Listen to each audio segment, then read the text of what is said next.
Oh my god. Hopefully this solves it. If it doesn't, oh, I'm gonna blow a gasket, I swear.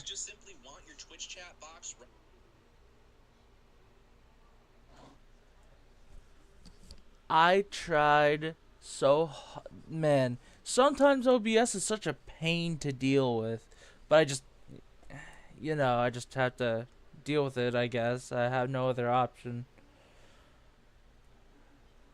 If only there was an easy set command or at least an easier way to understand OBS as a whole, because oh my god.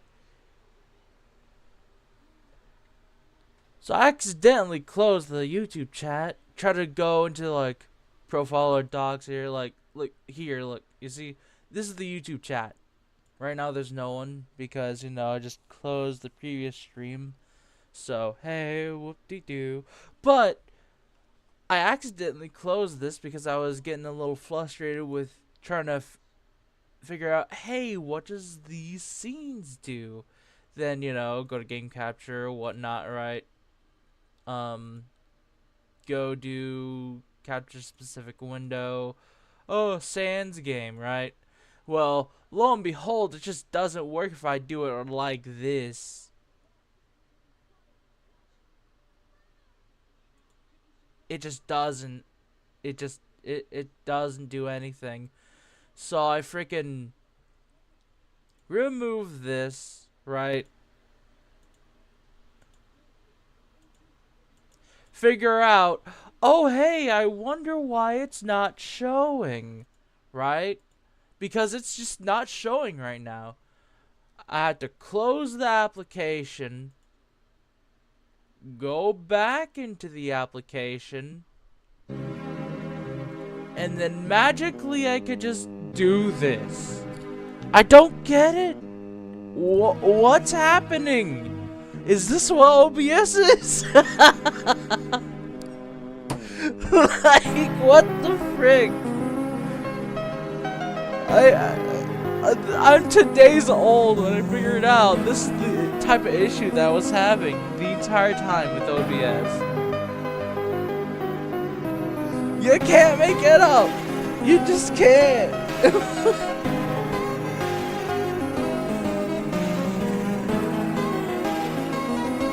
Oh, you know how annoyed I was? I was so freaking annoyed. Like, why? Why is this like this? Why? Anyway, welcome to the stream where I just talk about random stuff while I play my favorite game.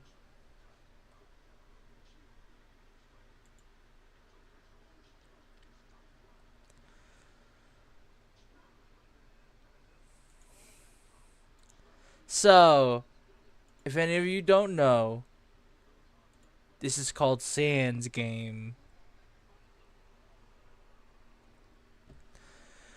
Title basically already gives it away because, I cleared it more than once, or at least cleared it once. The cat's already out of the bag. Like, been that way a good long while ago. But I'll tell you the truth, the reason why I actually was able to spot this game in particular was because, well, I saw some other Undertale game or fan game that's also like Dusttale-esque or related, and it was a scene where it was able to let you play as Sans, right? At least for that one scene or that one fight against Undyne. And I was like, oh, you know what? That was super cool. Too bad they don't really make any game where you get to play as Sans, right? Then someone unironically recommended Sans game to me. Like, immediately after that. I'm like, oh, I'll check it out. Why not? So I go to the Game Jolt page. I'm sitting here looking at some of the thing, right? Or some, some of the artwork for it, right? Then I see what you see before you open the stream. I see Sans game and I'm like, "Oh my god, is this another one of those crappy like turn-based games?" And I'm just sitting here, "Oh man, was I baited the entire time?" And then I watched a tiny bit of gameplay from Melon God. I really like Melon God because, their personality, they're lovable, I watch a little bit of it. I was hooked immediately. But before then, I just thought it was like one of those crappy, like, games where you play as Sans, but not really. It didn't even feel like you're playing as Sans, but hey, let me tell you, in a game like this where you get to see some of the combat here, let me get a little bit to it, right? You've been assigned to being known as Sans. Sans is on a quest. Be sure to fulfill it. You have 12 hours before the anomaly arrives. Good luck. This is what it starts off with. And I'm like, looking at the sprite. Sprite's okay. But it really reminds me of that one old game that I try to play or download, and it was so underwhelming. It was like half-baked, like crazy. I just didn't know what I was getting myself into. But then I loaded in. Greeted with the dialogue of Papyrus. "Sans, you're up early. I will be working on my puzzles." And then I see a timer right down here. I'm like, what is this? What am I getting myself into? Then I watched a little bit more gameplay of Melon God. I got way more hooked than I ever was. If you can even call it that. Then, the loop goes. And, at first I did nothing. Well, I mean, I did at least follow Papyrus, then bye. I love that every time. Anyway. Then, to show you the truth, the only thing that I looked at was how I saw this, right? 6 a.m., the snowman's at the forest. I went crazy trying to figure out where the snowman was on my first, like, 1 or 2 run playthroughs. It was, let me tell you, it was absolute, it was insufferable. But yeah. Oh, it also did show Papyrus puzzles. He goes to do puzzles. And Ice Cap, Town Woods. I'll show you this. Well, almost in every run through I show. But this is like one of the main hooks in this game because it's the whole gameplay of it. They walked to me, and I predicted where they're going to go. It's so cool. And you have to think about who you're playing as, and what this game is actually related to. And also, this type of gameplay is really good for what it's supposed to be. some of the ones that I've seen earlier, or the one Sans game that I played earlier, where I'm expected to play as classic Sans, but no, he just wasn't. I was so disappointed.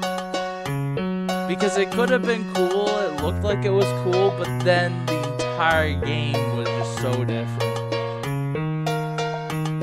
This one shoots your expectations down to the floor, and then floors it with a frickin' supernova. That's what I could explain it as.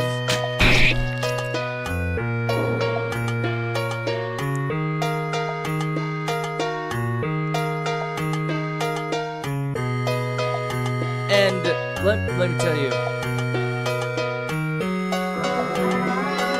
after that whole situation, I didn't know what to expect.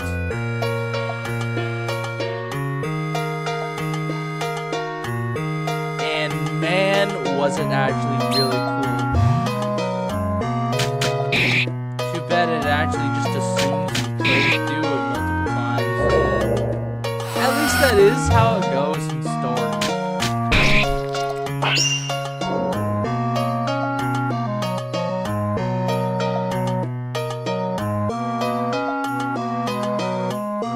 Anyway, let me do a little test real quick.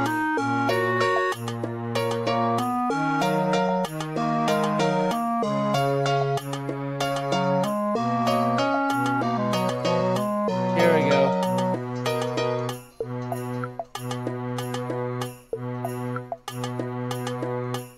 Test.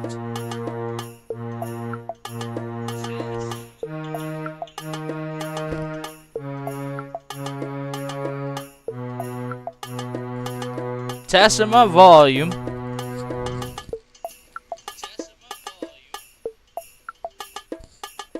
It sounds good.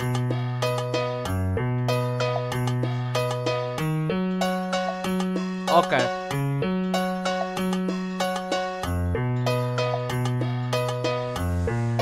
So I was looking at my previous streams before this, and I saw, or well, heard, I guess I should say, just how loud the game was.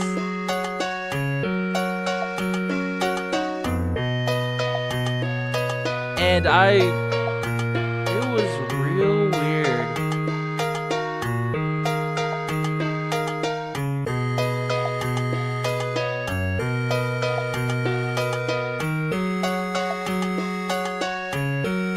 One sec.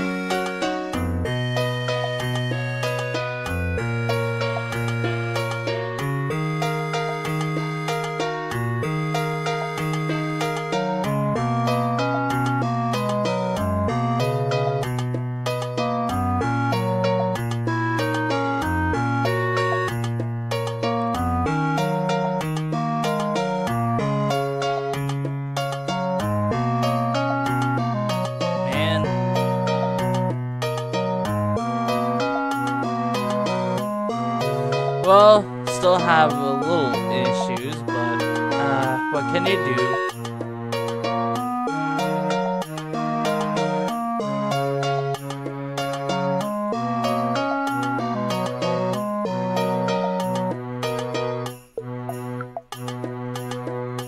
I used to be able to like edit audio. I can't remember how I was able to. Never mind, I just remembered. So this, I guess I'll equal this out.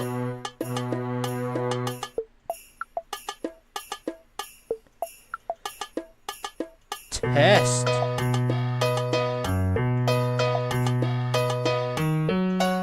Is this good?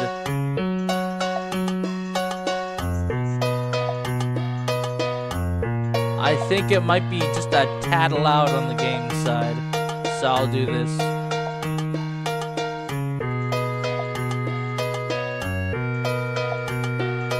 Testing.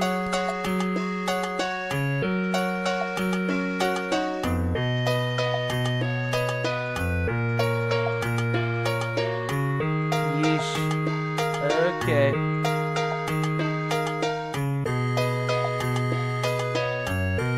guess it's just how loud the game is.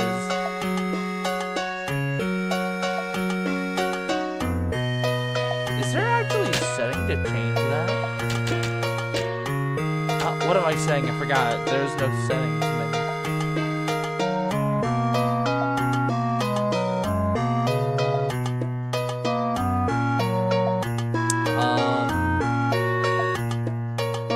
Continually lowering the decibel count.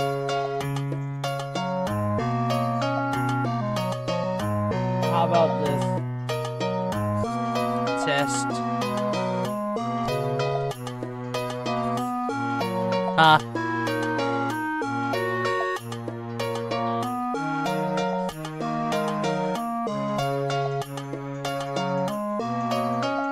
Alright.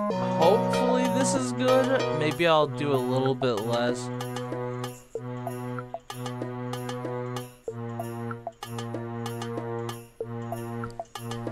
Is this less monotonous? Who knows?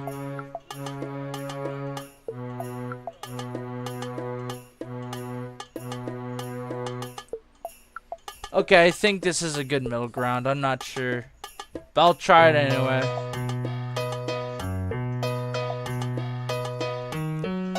Fortunately, there's no one here to help me test it.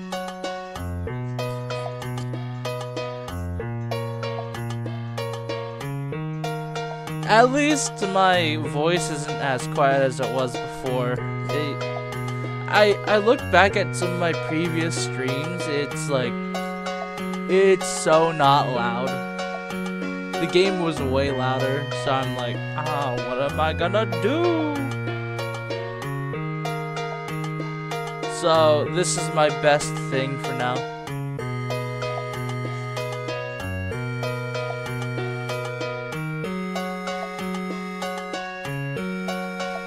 And that's tested out of the way. I forgot mouse. There we go.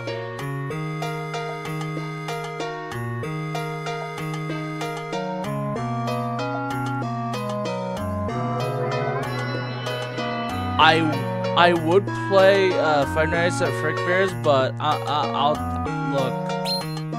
I am not adept in any FNAF game ever. Like, even on the first one, I kind of struggled. I'm not that hardcore. I just can't. Would be kind of cool though, yeah, but for the stuff that I would want to do, and I would want to play on hard mode, it's gonna be so long for me to actually like gauge with what all the gimmicks are. It's just not fun.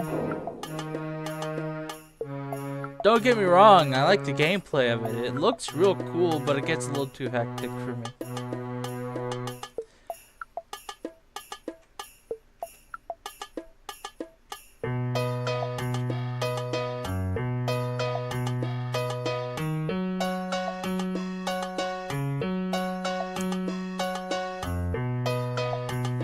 Anyway, hey, how's it going?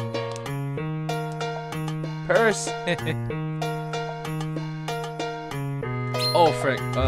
Well, guess I'm doing this fight now.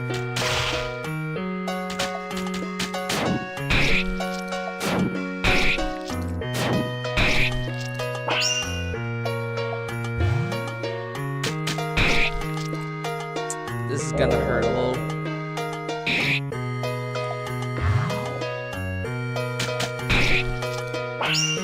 Could have been worse. It could have been a crit.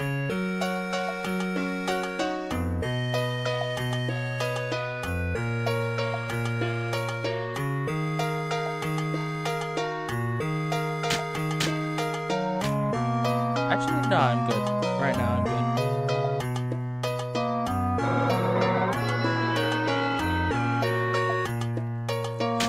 good. Gift miss today. Yay. There's the demon. Not gonna miss you this time.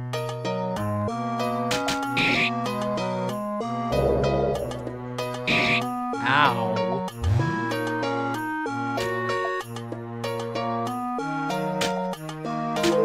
They do a surprising amount of damage to sands. Not so much on the tires.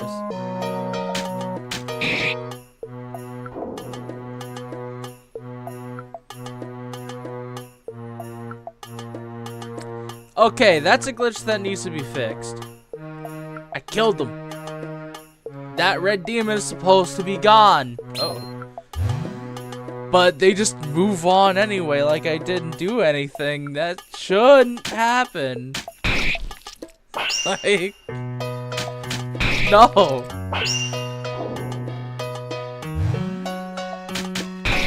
I mean, you could probably turn it into a feature, but at least as it stands right now, it's like, it's kind of jarring.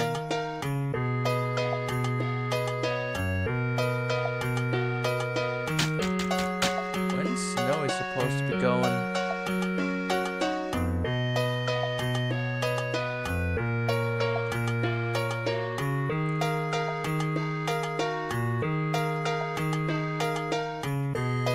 I shall gamble, I guess. Oh, and gamble I did.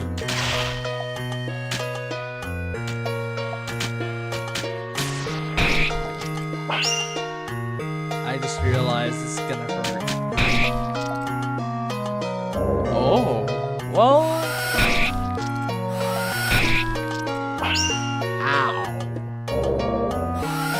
Frick.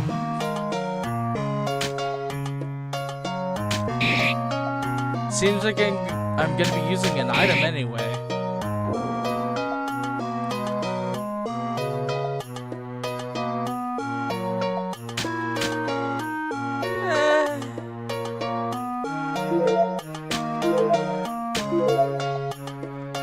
You know what? Oh. Can't forget.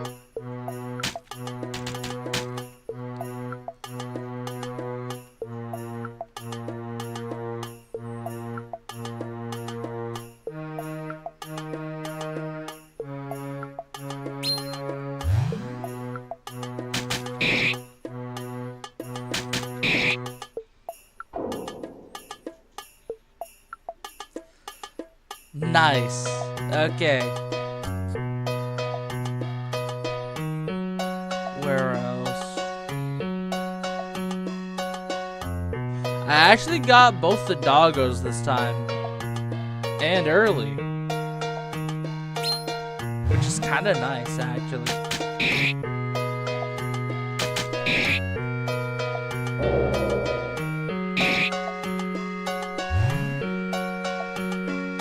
So you think you can fight back, huh? Nice try.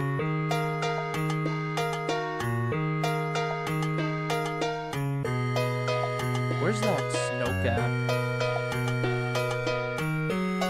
Not here yet. One sec.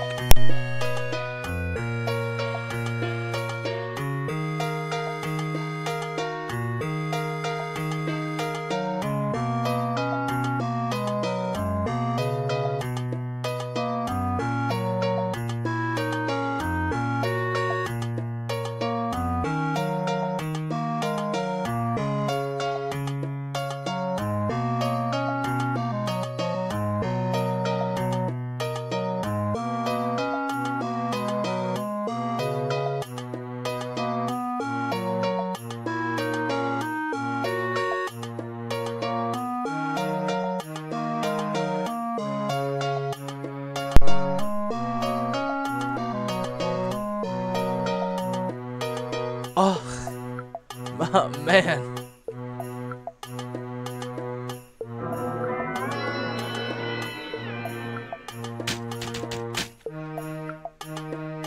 Oh, I have to be careful with this.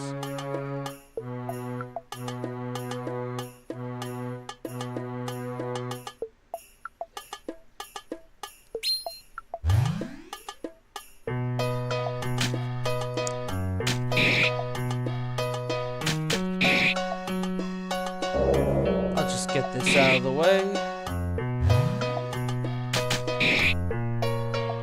And hope definitely not get jump scared by Santa.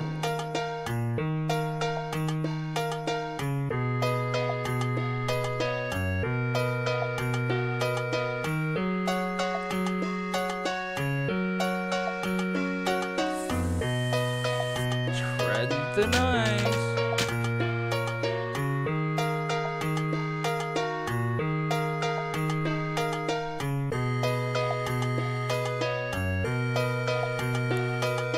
Oh, I forgot. I already got ice cap. Well, silly me.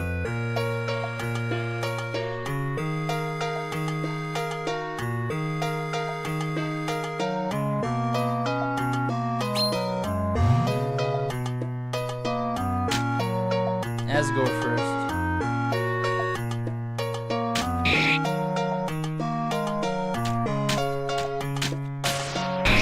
I don't remember doing this low damage.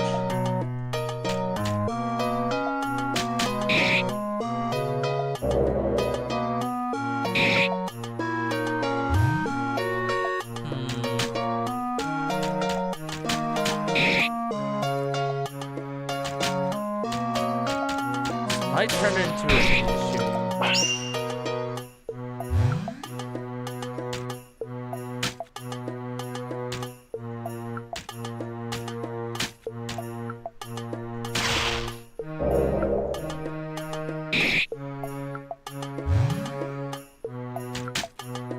Well, if it hasn't already, dang.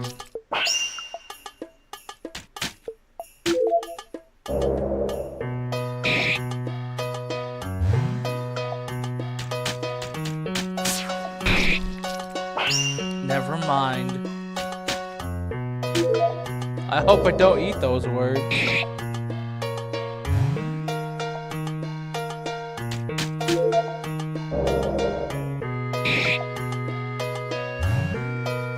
God, trying to budget on SP is real tough. When you make a miscalculation like this,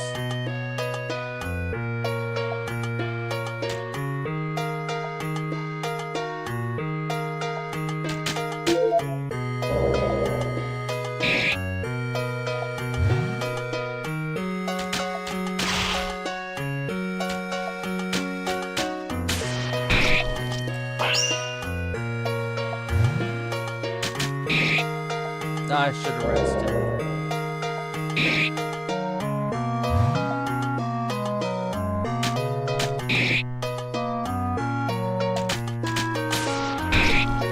Well, it is as obvious as it can be.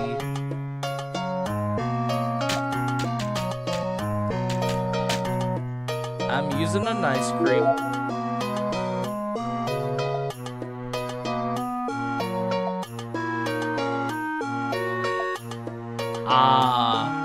I knew I was forgetting something.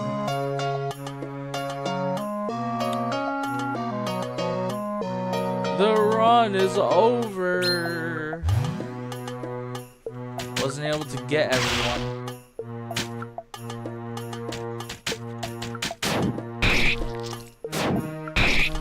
Oh. I think this run might actually be over. Hold on.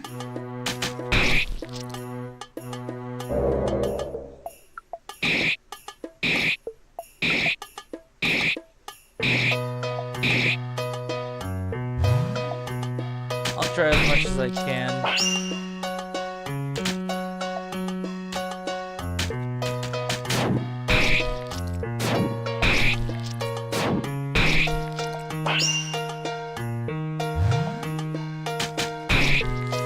I guess I did sort of assume that Grillby was going to be active all the time. Ow.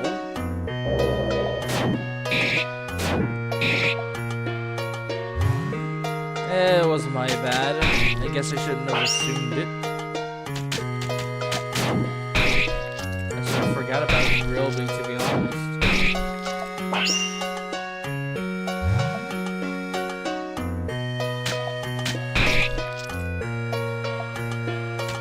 Probably shouldn't have killed his paying customers.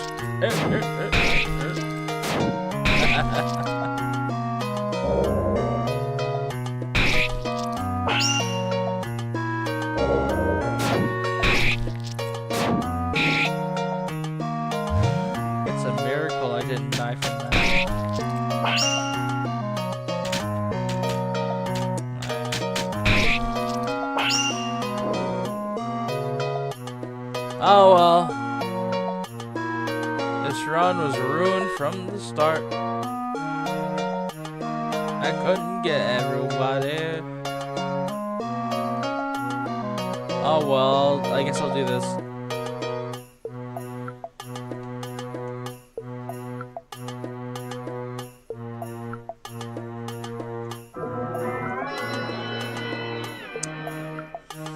I forgot how they did it. Although I kind of like this little silly thing. Oh, that's how it's done. There you go. Just gotta spam the heck out of the down and forward arrow. Or a hold forward arrow, spam down arrow. Like, ooh,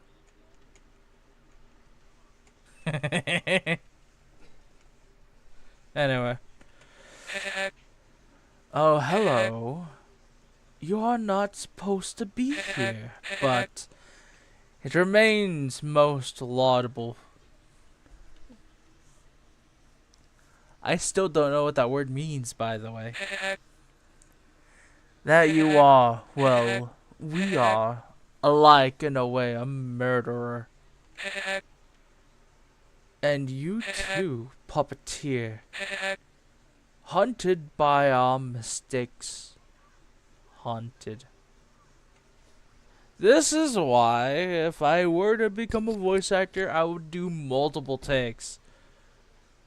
And probably a whole lot of bloopers, to be honest. Anyway. Haunted by our mistakes.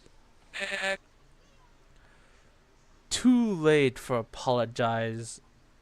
Too late to apologize for. And left to rot in this husk we call a world. Little exists outside of your little zone. As for this zone, something has purified it. Hence nothing remains. Except for our regrets. And that's it for that. It's a cool Easter egg, which, by the way, once upon a time, this little Easter egg was first to signify the first ever speed run this game will ever have.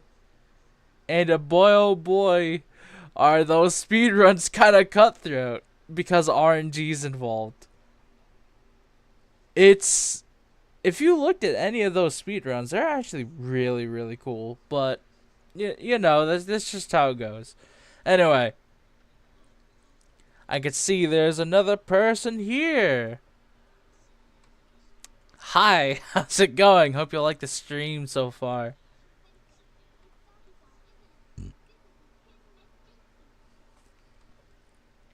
Anyway.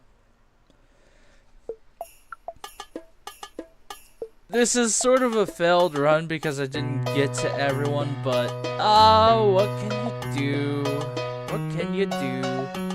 Wait a minute. See what I'm saying? Alright. I was talking about earlier, right? Oh, wait a minute. I'ma get this real quick. Another ice cream to boot. And there we go. Anyway, I was saying earlier how that bug sometimes were to happen, where if you interact with the monster, you ended them or whatever, that they would sometimes still be walking, a dead man walking, and just barely. If you were to tap them again, they'll disappear and it'll say already eradicated or something.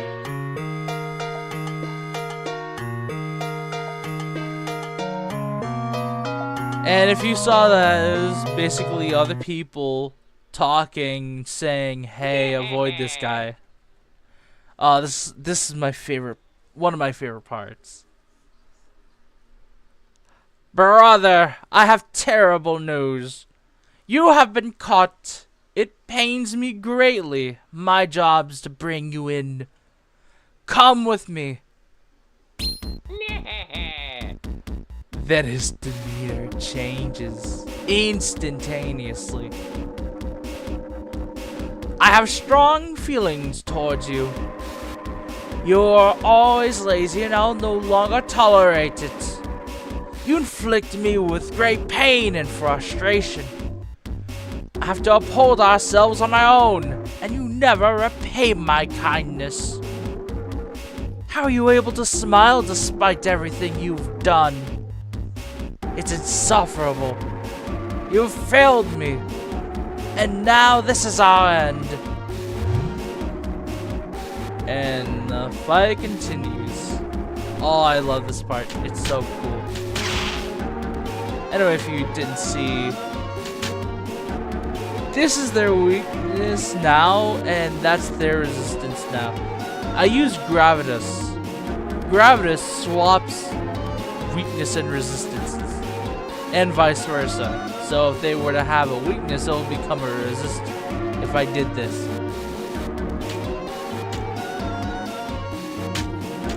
I'll use SP Blast for now because that's like one of the strong moves, but yeah, that's how this game works.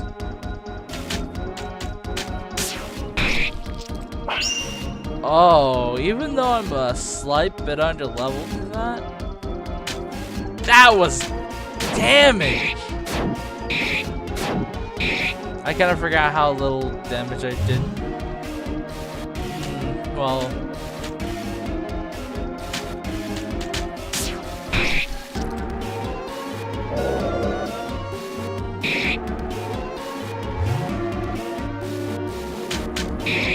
just a little peeved because I could have gotten everything again, but you know.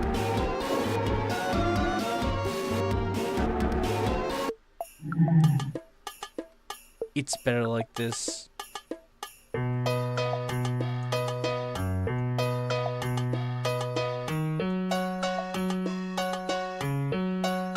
Now, if you're wondering why sometimes I'm skipping through some of this stuff, it's because I've already went through this in some of my previous live streams. Now, I will say this.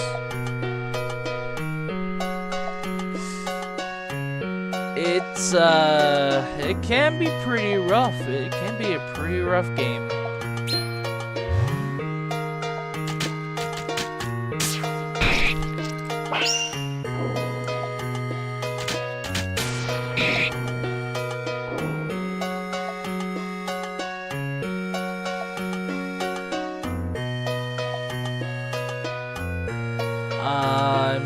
I literally only missed Groby.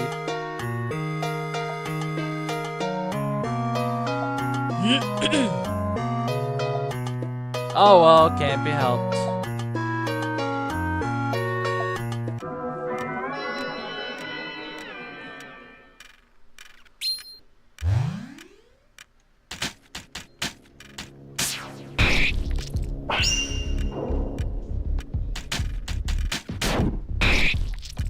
Ooh, critical hit. 2 crits. Nice.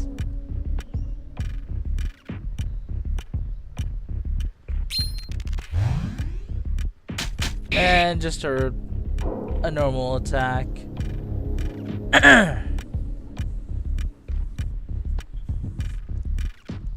I missed one. It's so frustrating. But I only got myself to blame. I didn't make it to Groby's. And that's on me.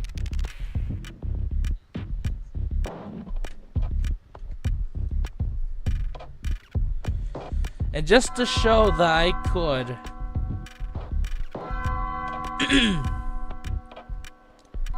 as you could probably see from this door still being opened, I was still able to go through here and all that stuff.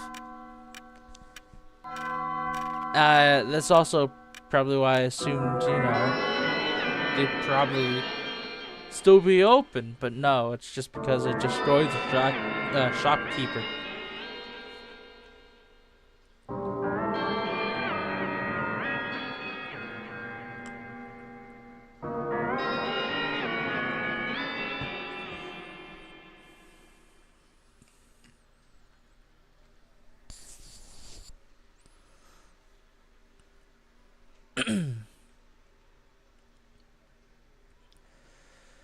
And now, when the sun sets upon a kingdom that cannot see it, a human rises from monster kind's ashes. The anomaly has arrived, but you are already here.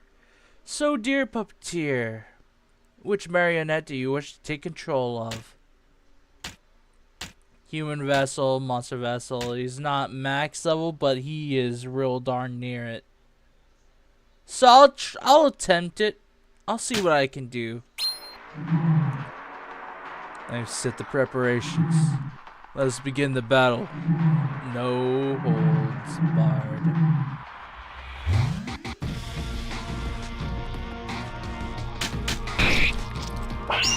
A crit? Nice.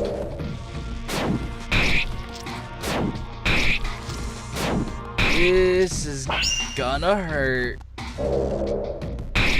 Oof.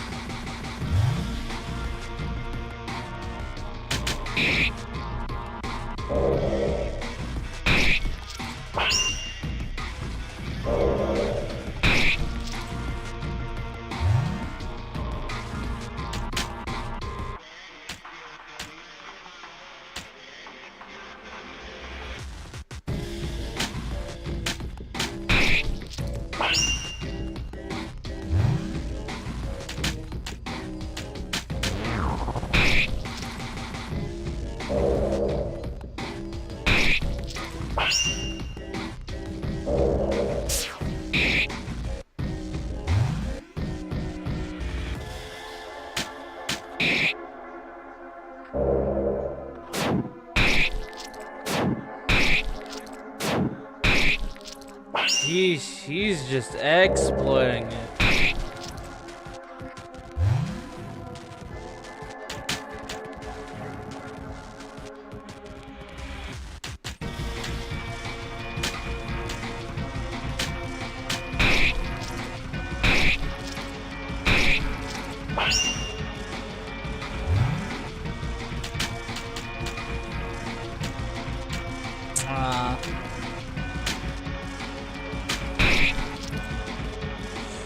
It's over. Unless I could hear. Nope. It's over.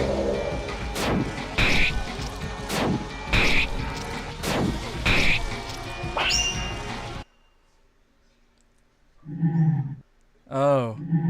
Better luck next time. And it starts over.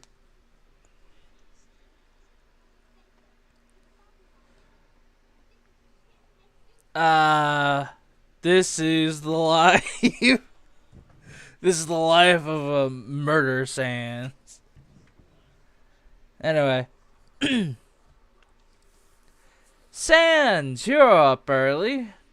I will be working on my puzzles. And then he goes. Bye, Papyrus.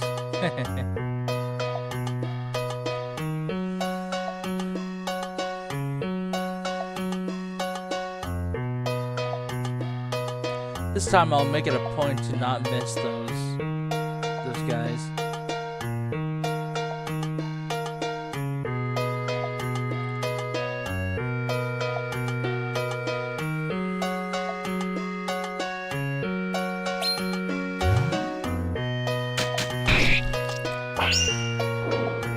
Frick.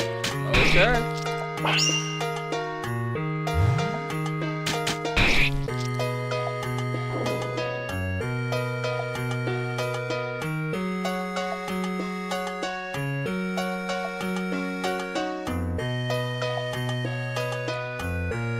Even though I have said this before, I would love to see if Sans were to have a second phase as well as the player anomaly. It would be so cool because the fight would last longer. Even with normal fights with Sans, it would be so much cooler. If there was a threat of a second phase if you were to die or get close to it. Because then it makes it to where, even though there is the variation of RNG, that second phase is a safety net that sort of can save the run, because as it stands right now, item usage is absolutely vital. If you mess up any form of item usage, it's over. Now, luckily, you always start off with 3 hot dogs, and they actually are really good. But if you do eventually get real unlucky, there's just not much you can do about it afterwards.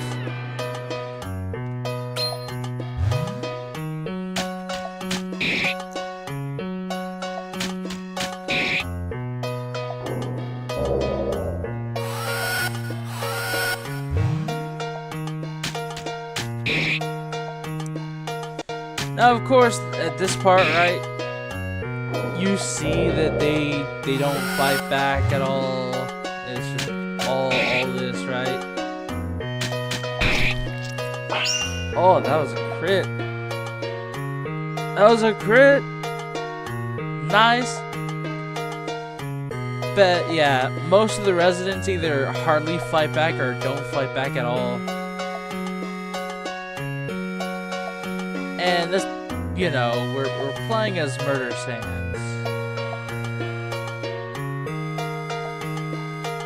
If you know, you know. But if you don't know, I guess I'll explain it a little bit to you. So, reset after reset, this guy has suffered through a multitude of reset knowledge, I guess you could say. Now, whatever you make of it, even though technically that is the base, my knowledge, what I think about it is, if you saw a little earlier with how I was able to like go to Gaster and stuff. My quote-unquote headcanon is as follows, right?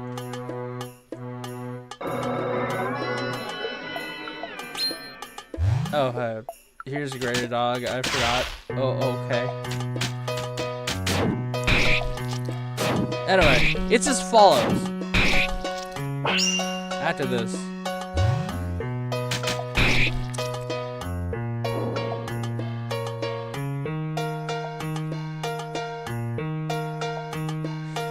So Sans normally doesn't like go through whatever. Sometimes on a real strong occasion, he'll do this, right?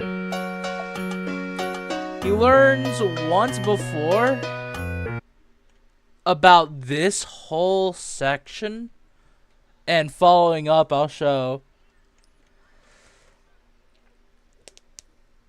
Whenever he first was like, you know, going through all this, he the more resets go on and the longer it kept going, the more he starts to slowly remember through deja vu alone, until suddenly he occasionally gets a bit of a glimpse at a strange figure, or this strange door, and he never really once cared about going through the door, right? He never once thought, hey, you know what? I should probably do this in normal Undertale. But what if he got curious enough and thinking, what if my deja vu was trying to tell me something? Worst case scenario, well, I'll just look like an idiot. And to be frank, he probably preferred it to be that way. So the more he goes down onto this corridor, the more he walks, the more he thinks, what could happen? Then he sees Gaster.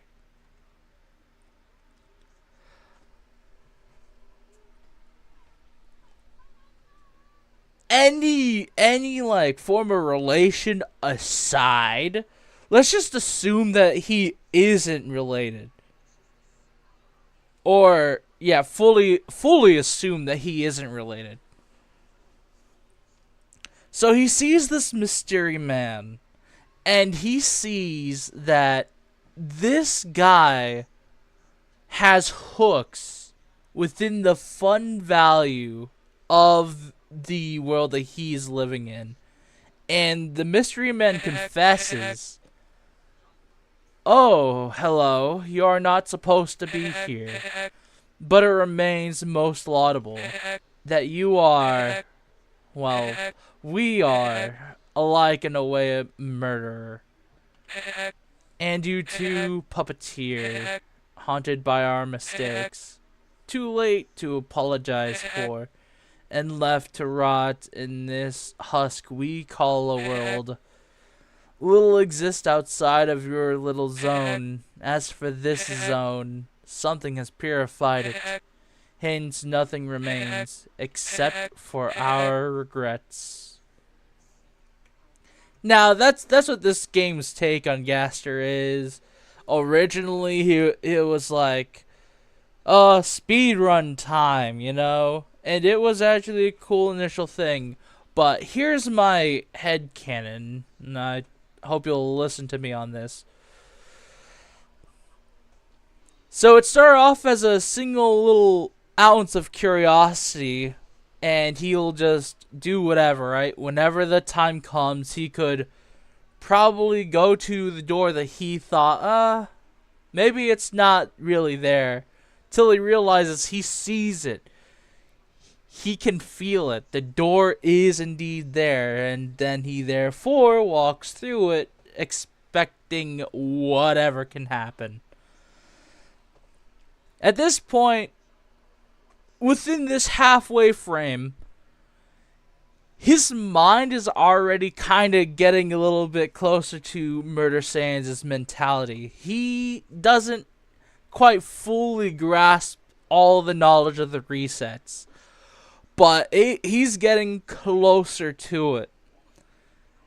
And with this, whenever he actually goes through here, meet the mystery man, talk to the mystery man, he starts to further descend into madness, while the mystery man confirms his suspicion of the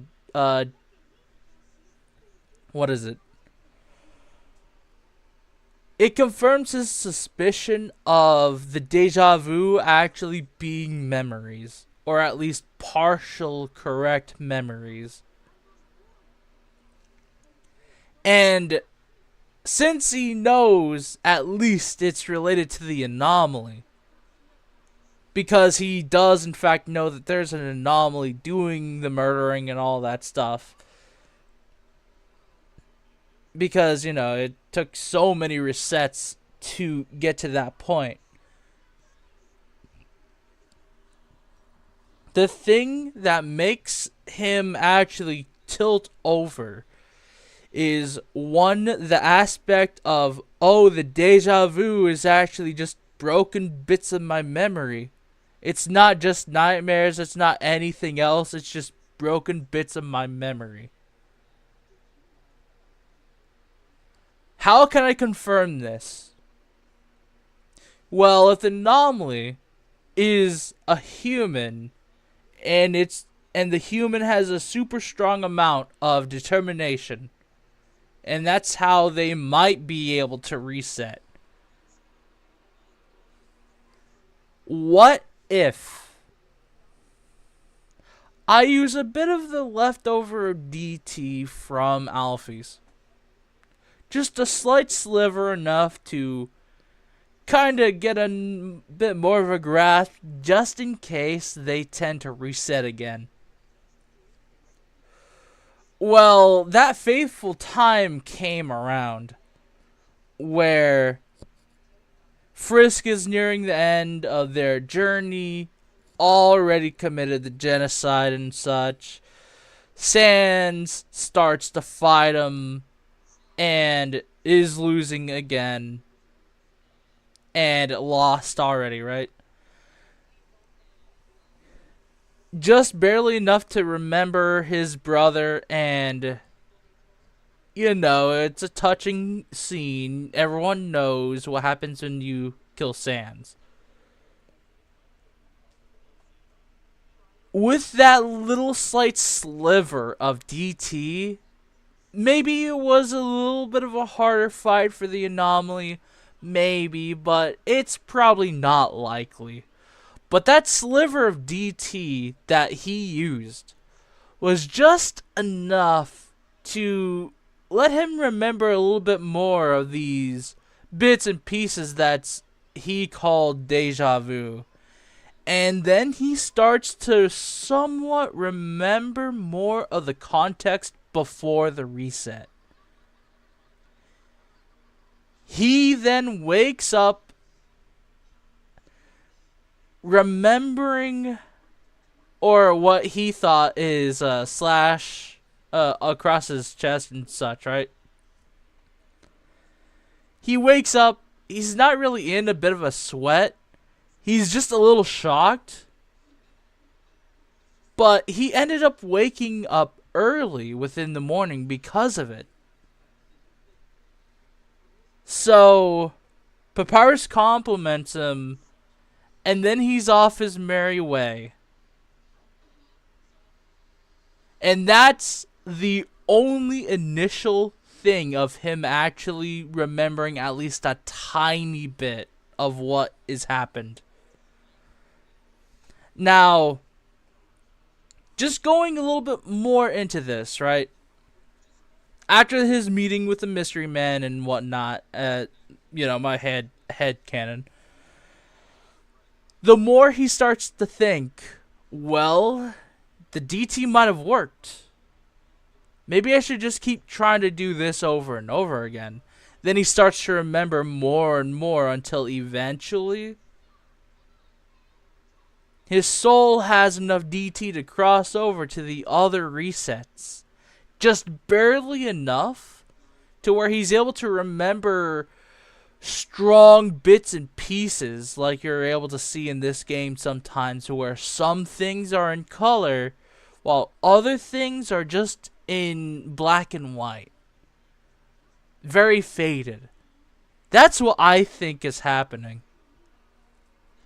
Where he's actually able to remember these resets and actually from that way specifically, after slowly introducing more and more DT into himself, to remember more and more instead of it just being broken bits and pieces of memory that he would call deja vu.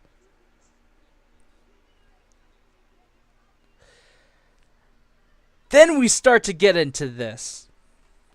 So he makes his way over, and he, after all that DT shenanigans,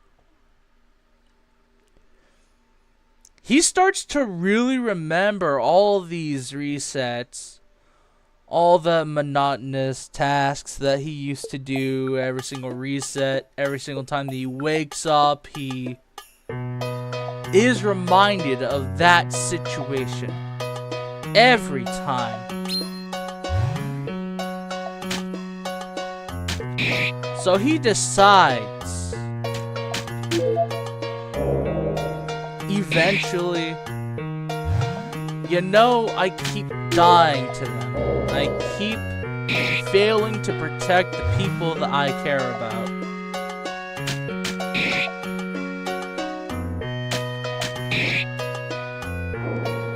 I've tried to talk to them, to reason with them. There is no other way that I could have done this. No other way.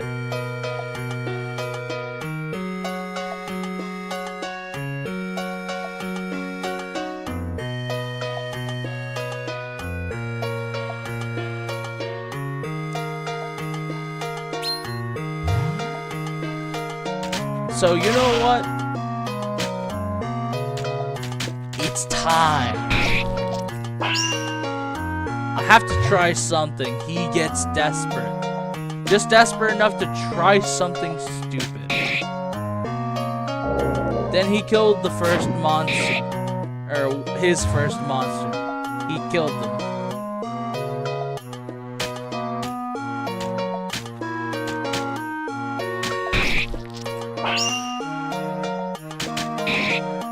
Then after that, he realized he was just a bit stronger. Just a tad bit stronger. But the guilt started to haunt him like crazy.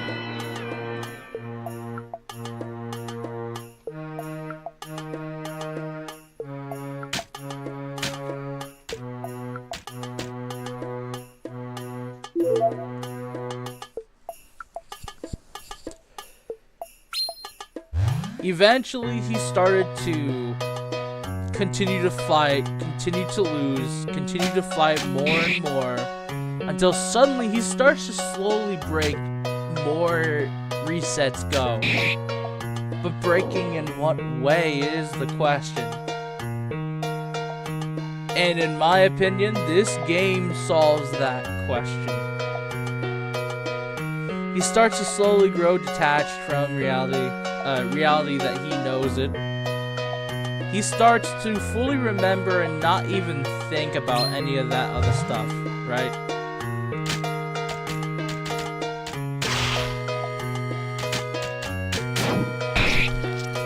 Ooh, I think I might have made a mistake here.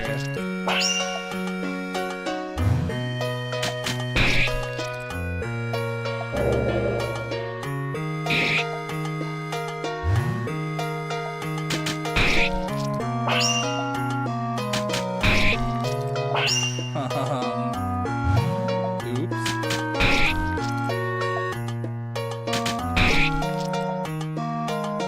Well, anyway, back to what I was saying. Oh my god!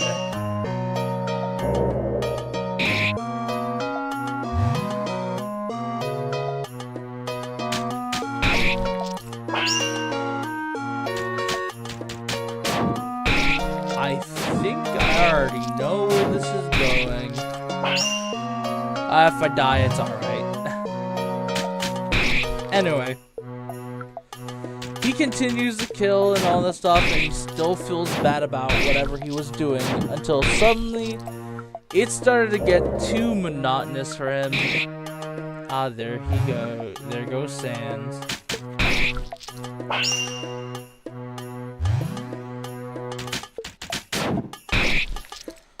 And eventually slowly starts to go insane. Now, he's still able to rationalize a bit with himself, but he now has a clear goal in mind. And that goal is simple.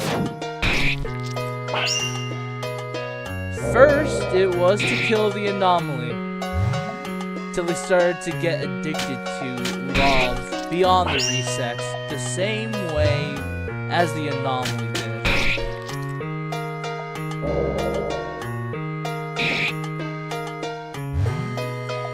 And now, because of it,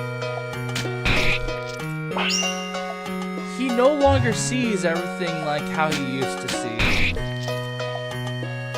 Even Undyne here, you see, is a mesh of weird shapes and actually really threatening at times too. Just look at their arm here. If you get hit by that thing, even a Sans over. I mean, that's what you'd think anyway. You're so small compared to her. It's insane. That's his viewpoint. But as you can see, even though our one party member is gone, I'm actually probably still gonna be able to bring it back too.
Kinda need this ice cap.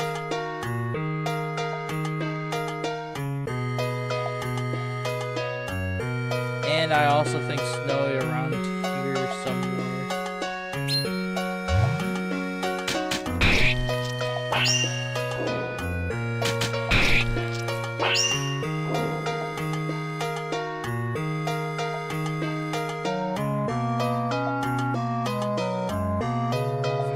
Turn this around.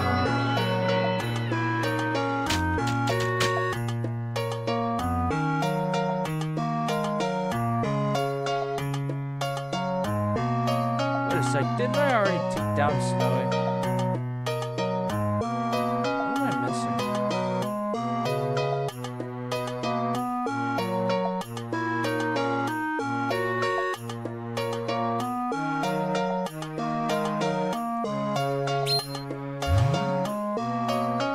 There's the answer.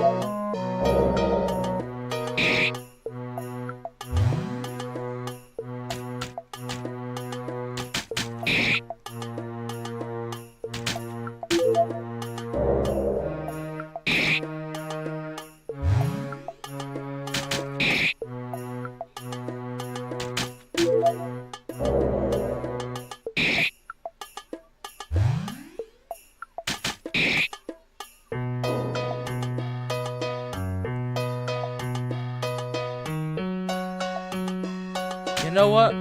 Here, I have an idea. Oh!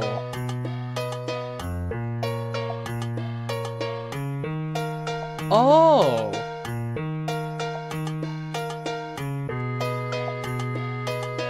Well, that solves that. And maybe a cinnamon bun to top it off.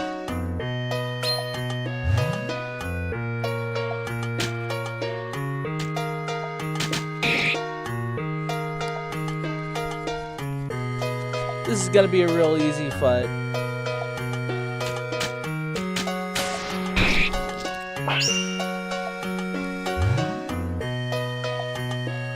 Well, as long as he doesn't crit, it'll be an easy fight.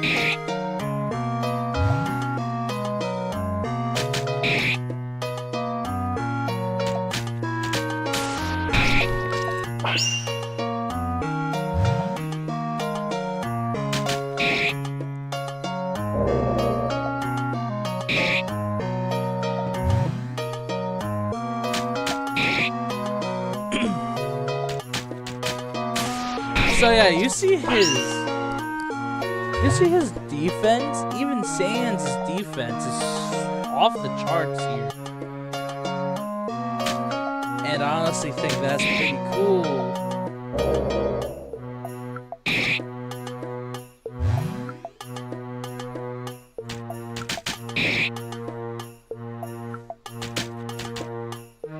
Right, I forgot.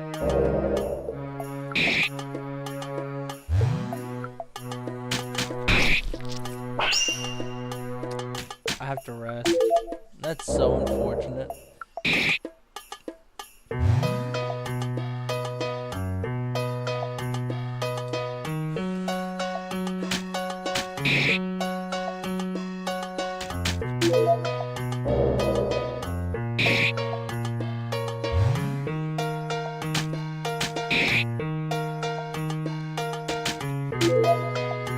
Well, anyway, man, I kind of forgot what I was saying earlier.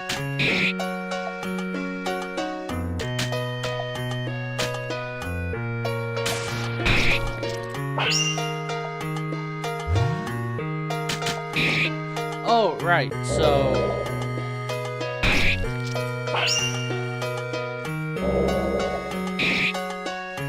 when it comes down to like Sans and him being able to eventually remember all of this like stuff, right?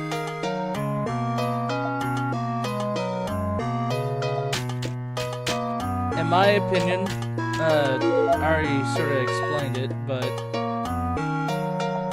he was eventually able to meet the Mystery Man. The Mystery Man was able to enlighten him enough to where he thinks, gee, I wonder, what if I use determination? because that is what the anomaly has. For them having the ability to just randomly reset and all that stuff, if what I think or what his deja vu is saying, it's a form of reset or something. That's all he had to go off of. So he decided, what if I use a little bit of determination from, you know, Alphys and whatnot. So eventually he does so. And it's only a little bit each time he does go through the reset. Eventually he starts to remember any of these resets. And after he remembers enough of the resets, or at least a good portion of it, he'll start to know, oh, it's not just in my mind. It's not even a dream. It's reality.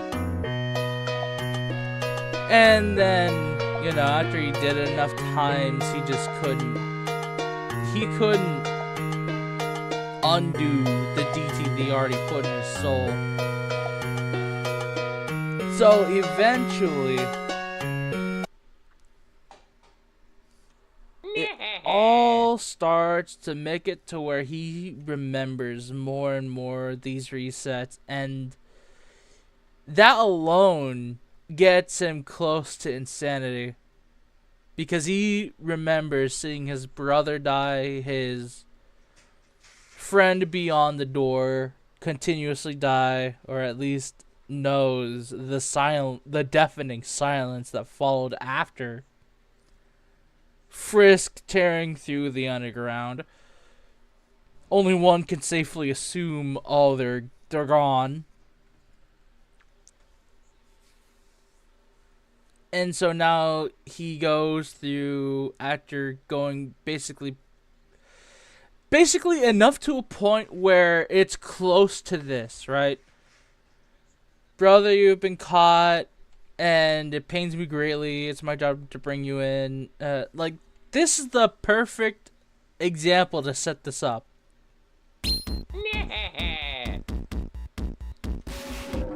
Of course, I've already read through this dialogue before, and it's one of my favorite parts of this game, by the way. Except for the beginning. The beginning is always so silly, and I like it. So.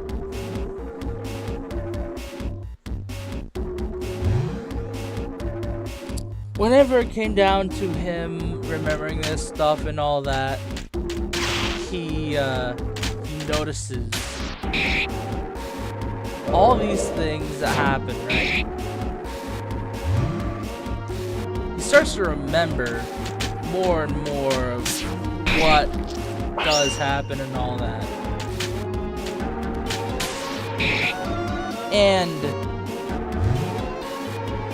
he does eventually go closer to insanity the more he went on this path. The path of trying to get more powerful than the anomaly. And right before that point, that's what have nothing but love to you. Have shown nothing but love to you. I don't understand, etc. Dude, it's better like this. Anyway, going to sleep.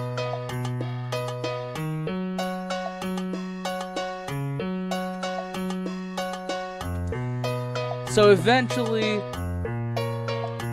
he does grow numb to most of the stuff after so many times of him remembering the resets and remembering the few times he himself has killed a few monsters. It eventually works him down to the bone, and his mental just diminishes every single time he goes through this loop. And it's so much so to this point in this game, where you see he is so far detached from these people that he used to at least somewhat care about, and of course his brother, he used to care about him a lot, or he still does. It's just, it's more prevalent that it's not the same type of care.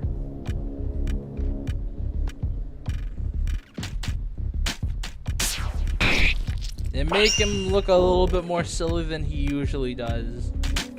So, I mean, if there's anything to take away from that, I don't know.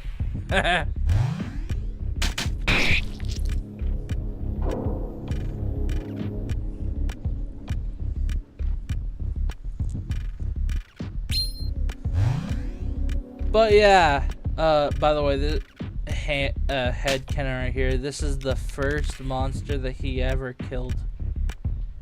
Or it was just Jerry. It was either Monster Kid or Jerry that he killed initially to start on this path. That's my head cannon.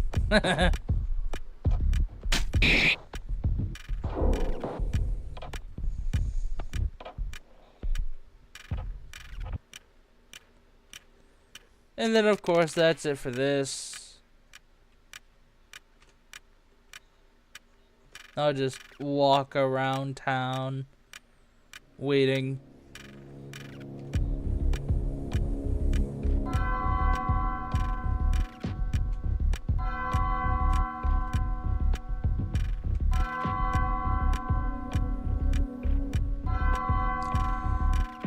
Also, just before this does continue, this little section here, there's hardly any reason to go here. Like, hardly any. Which is kind of unfortunate that there's really no reason to go here. I wish there was a way to actually, like, go here and do, I don't know, maybe chores or something. To figure out, oh, hey, the lumberjack is the one that spawns here or whatever. There is no incentive to. None. Which is unfortunate. Even in the base game, you could just figure out, oh, hey, he just goes to the square. I'll just catch him there. You have hardly any reason to go here because of how long it is. And with nothing to do, you're just left with airtime. And that's unfortunate. Because this is a really cool map. Really cool and stylized map, especially in this section here. But it's just, there's nothing to do to make it worthwhile. No item, no like little special thing to slightly enhance your attacks or whatever. Nothing.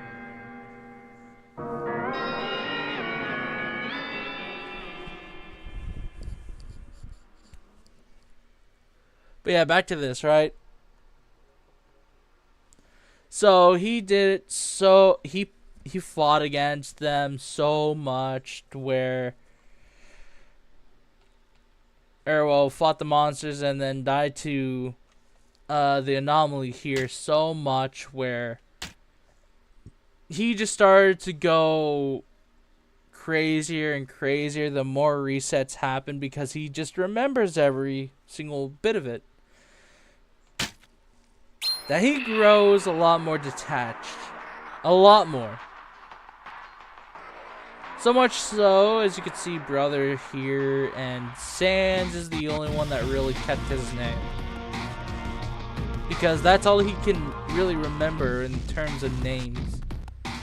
Sans. They never get to remember Frisk or Kara because this is supposed to be like a mixture of the two, or at the bare minimum, Kara coming back from the dead and such. Which is really cool, by the way. But in actual Dusttale, it's literally just Frisk. And if you think about it that way,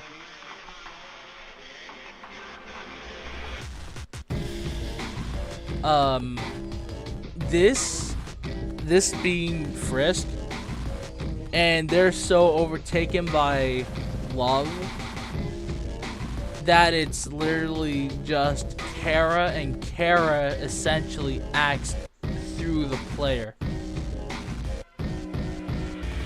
This is the cool thing about this. Aside from the visuals of it all, you get to see their face here. They get the slanted eyes like Papyrus has, which is cool. And they also get, you know, boss time, but this one, they're the reason why they're like they're an actual boss, unlike Papyrus. This one's the actual boss fight. Anyway, yeah, my greatest friend, your face, I've learned to understand it. More familiar with yours than my own.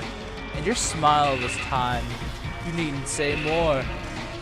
Like looking into a mirror, I see the shadow of who I am linger upon my gaze.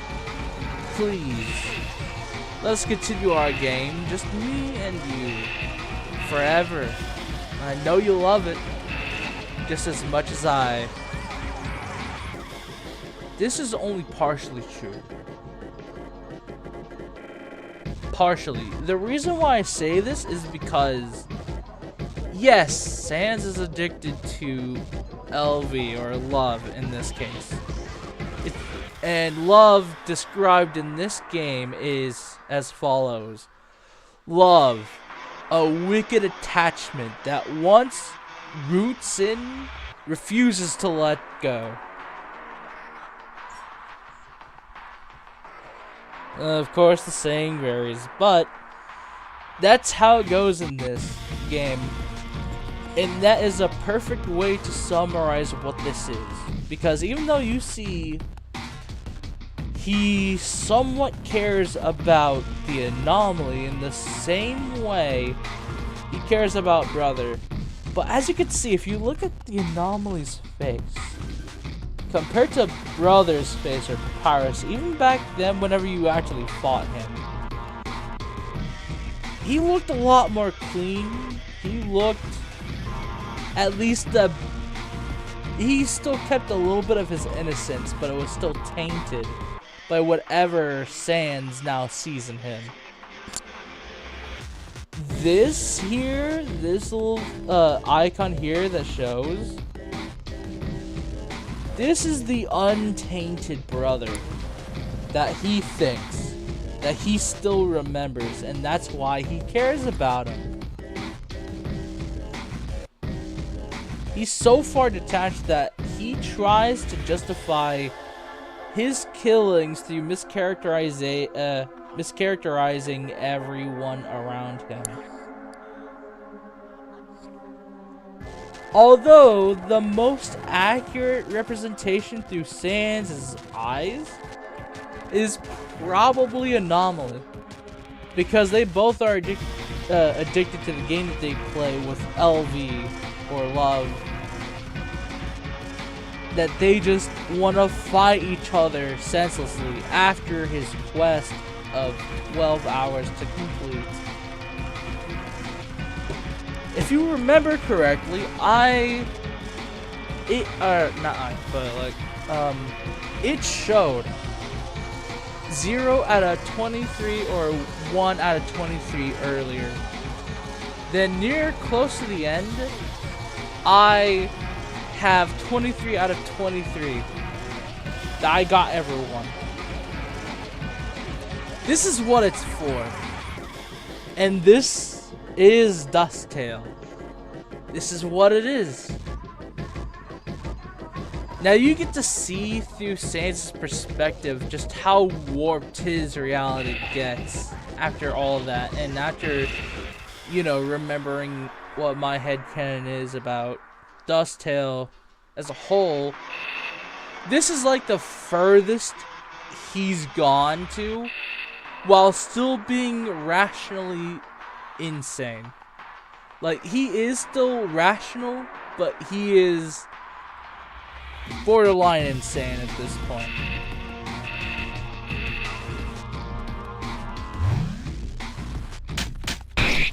And it shows. Look at this battle, okay? The first phase, it's not really that good. It's alright.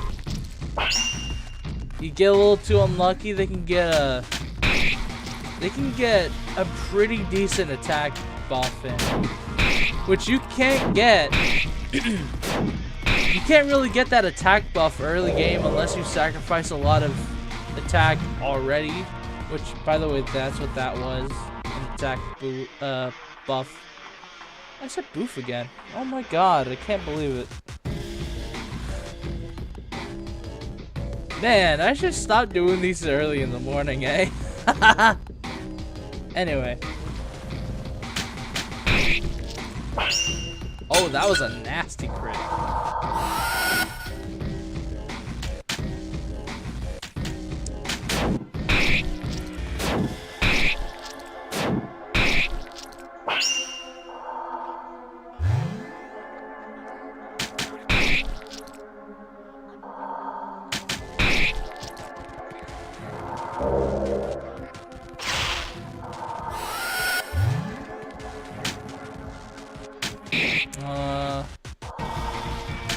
That's unfortunate.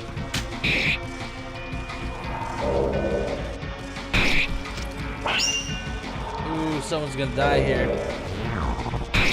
Never mind, but darn close.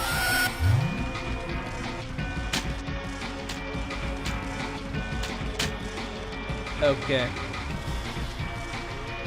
Got a little lucky.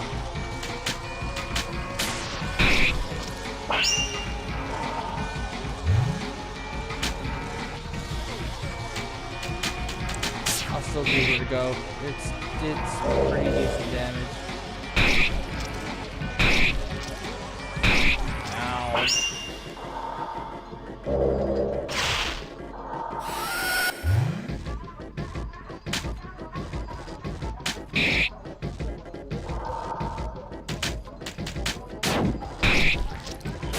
You know, believe it or not, this is one of the more easygoing, like, scenarios I was able to go through. This fight's usually a lot more cutthroat. Speaking of cutthroat,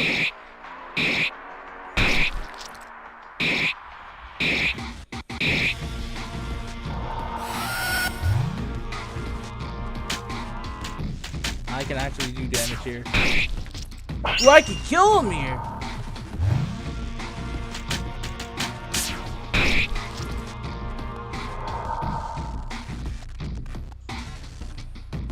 And that's it for the fight. Super fun, right? That's what the whole thing of Dusttale is. The whole point of it, really. You must feel the exact same way. Please make an effort to see me again. I would hate for our friendship to be lost. Now I must go, but I will see you again. 12 hours is nothing to us after all. The unfortunate thing is... Oh, yeah. It starts again. The unfortunate thing is for this, after you, like, fought or actually died to the anomaly, you die to them, their dialogue doesn't change. No remark or anything that's a little snarky. It's just the same thing over and over again. Which, I don't know if they're able to win. Well, no, actually, you know what? Take that back. I get why. It's just unfortunate that you can't get that same second phase against regular Sans, right? Or at least at like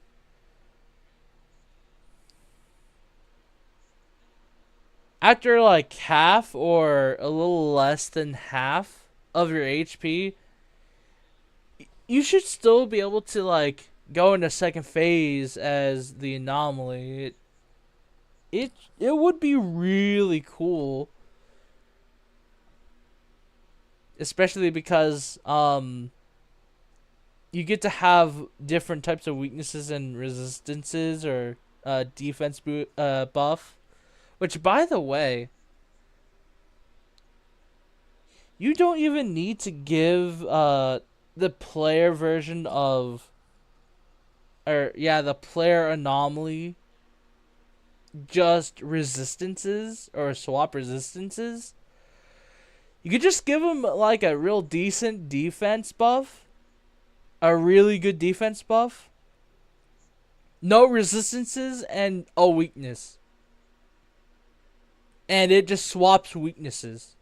Like, you could do that. Because Sans, as how he is like he doesn't get to have access to brother like we do here. And there should be a balance for that, right? This should be. But I think second phase should still exist on at least the player version of Anomaly. And if Sans might not be able to have a second phase, which if he were to, it would be cool. Even if it doesn't change anything, or it changes rarely anything, it would still be pretty cool. Okay? It still would be cool. But, you know, that's just how it is. And, well, and for what I'm thinking, right? One sec. Let me pull up the thing that I think would be really cool.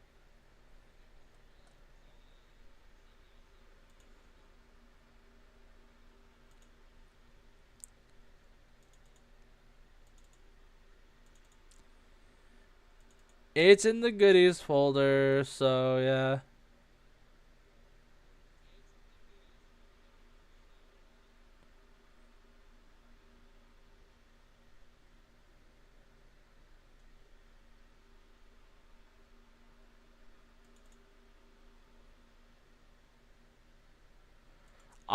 All right, so like imagine if he were to get a second phase, it would zoom in onto his face and you'll see just this insanity go on here. Like, it's him fully descending into insanity as he fights you as the anomaly. And that's what you see. That would be so cool. At least for like second phase or whatever. You could possibly even give him the anomaly treatment too, with like a real big defense buff, but like he already has a lot of defense, so maybe not a defense buff, but rather a secondary HP pool that suddenly shows. That would be cool. And it doesn't even have to be like, it doesn't even have to be the Phantom or anything of that sort. It could just be him messing with the game enough to where it's like it gives him the same thing that the player was able to have.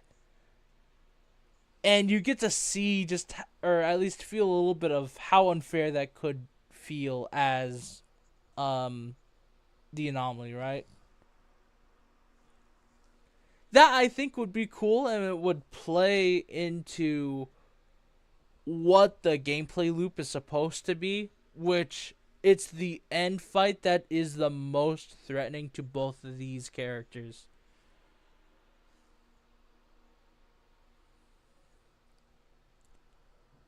And hey, if you want to give him a little bonus, uh, as like him being playable and the playable version of both these characters do get to have their own respective phase twos or phase twos. Yeah, I guess with a lack of a better term, um, if they're able to get a phase two, like both of these characters being able to have that, right? This would be so cool for Sans, and it would just be him having another HP bar that's similar to Brother and how the Brother gimmick is, right? And you actually get to change between the two health bars. That would be cool. But of course, if this is if that's the phase two, it's gonna be like at half of his HP. So it would also kind of be like either quote unquote Brother would have I'm trying to think. Brother would probably have at least four out of six of his HP bar, and Sans would just be half because usually Sans does still he has less HP already, and his what is it? Yeah, he has less HP already. His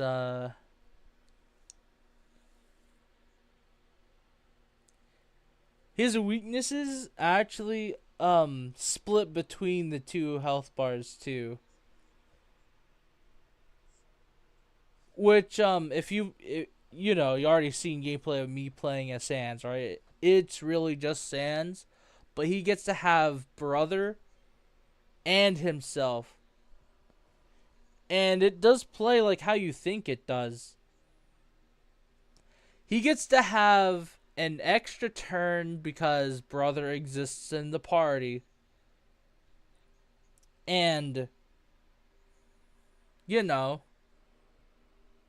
it's just more survivability and more attack overall. And that would make the fight real cool, especially if you do just give if you give the player anomaly the second phase as well, it would make this fight like 10 times cooler and a lot more memorable. And a lot it it's a safety net with RNG2 to an extent. You could still be fricked over by RNG if you versus against the anomaly, even with like maybe a slight health buff. If that, you don't really need an attack buff against the second phase. It's really just a slight health buff, which is fine. If you give him like the second phase and stuff, slight health buff, maybe a little more defense. I'm not sure about that. It you know, he's already pretty beefy. But as the anomaly, a single weakness and it just rotates between different types, no resistances, a decent buff with defense. That would make the fight last longer. And it would make it way cooler if this is also implemented. But I don't know if that's ever actually going to be a thing. It's just what I hope for. That's what I think would make it cool. I don't know what it actually would do. If it would do anything, really.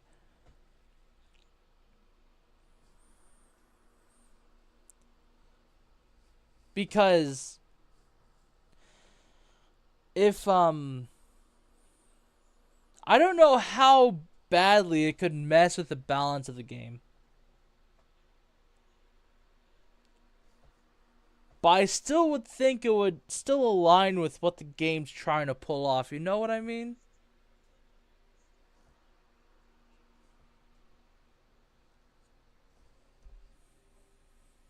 Anyway, let me just do this. Go back to scene.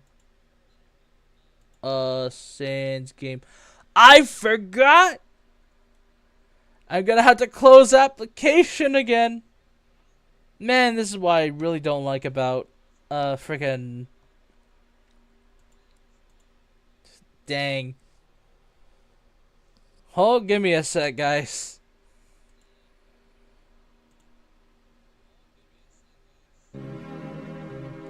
Oh, spoilers.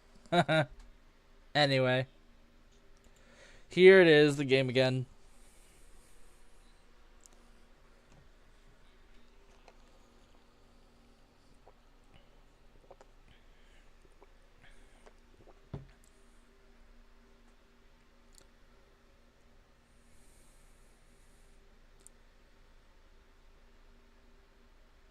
Actually, you know what? Here's a better idea.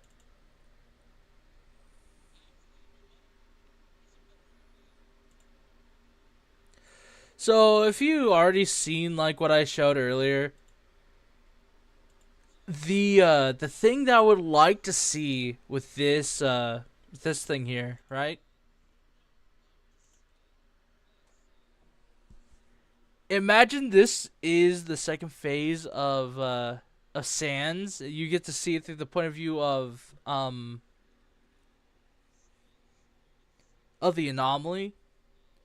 And you see this, right?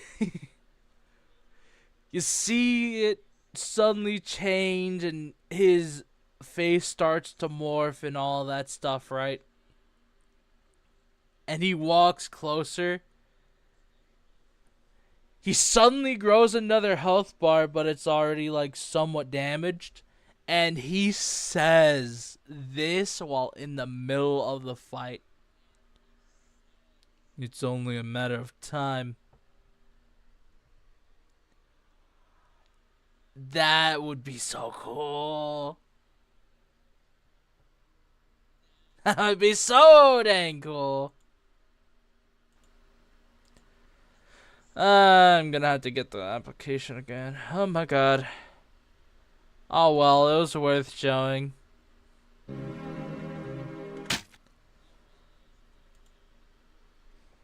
Ooh, spoilers. Yes. This game's been out for a good few months at this point. It is real cool. I recommend it to anyone. My videos technically just act as guides, or well, streams as well, but like I do recommend playing it for yourself and, you know, get a bit into the mood of things.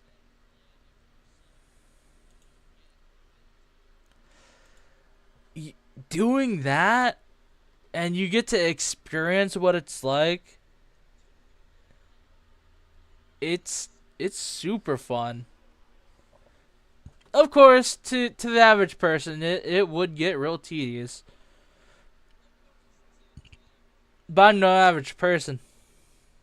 I'm a Dusttale fan. This stuff I live for.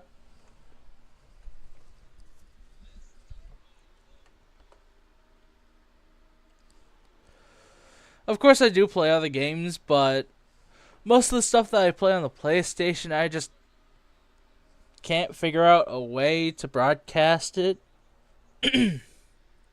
At least without making my voice be heard by any online multiplayer game, and I don't want that. I really don't want that, so I'm just not gonna. Plus, setting it up is a hassle along itself. I don't like doing it. So this is the best thing that I could do, at least for now. But hey, at least I could do it. That's something. Sans, you're up early. I will be working on my puzzles. And there he goes.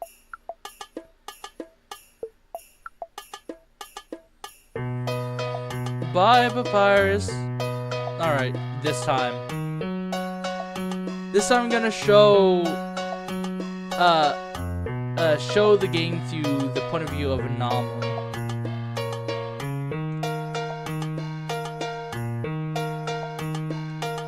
However, with a caveat. This caveat is I am going to stop the killing at Asgore. Asgore and Undyne. That's where I'm stopping. If I get even Papyrus, it's too much. It's too much for the player anomaly to handle unless you are just real stupid lucky or just... Yeah, no, usually it's just pure luck. There is still a level of skill involved, which... Yeah, kind of, but... You still really need that luck. Because if you don't crit a few times, if you don't do enough damage, which by the way the face you would work wonders for, you just straight up die. Because there is such a high chance that the AI sands at a high level will figure out your weakness.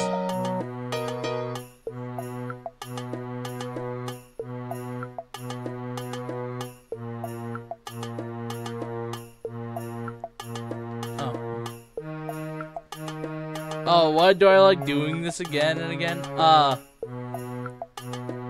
Good question. Here's my answer.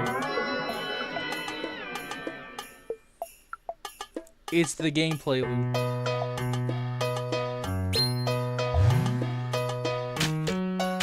It's just... the RNG elements in this game is just enough to make it to where you feel as if it's able to be different each time. But it's not really.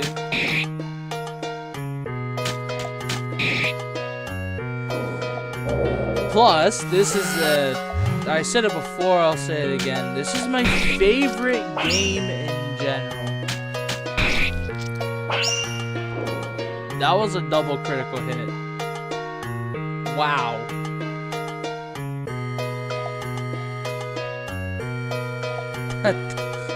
Dang. That was a double crit. Holy frick.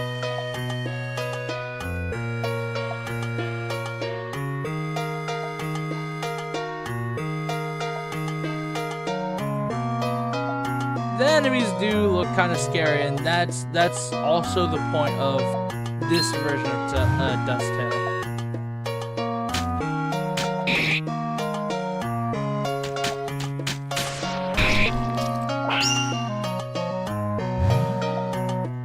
If I get a crit, this is wild. Aw, if only.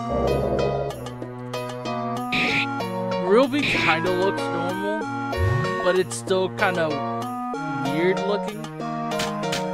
But, you know, that's just how it is, right?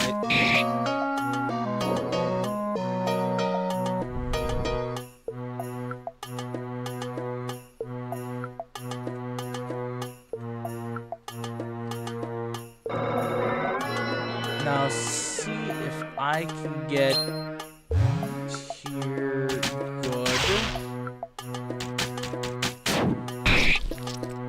That's a crit! They're dead. That's another crit. They're even more dead.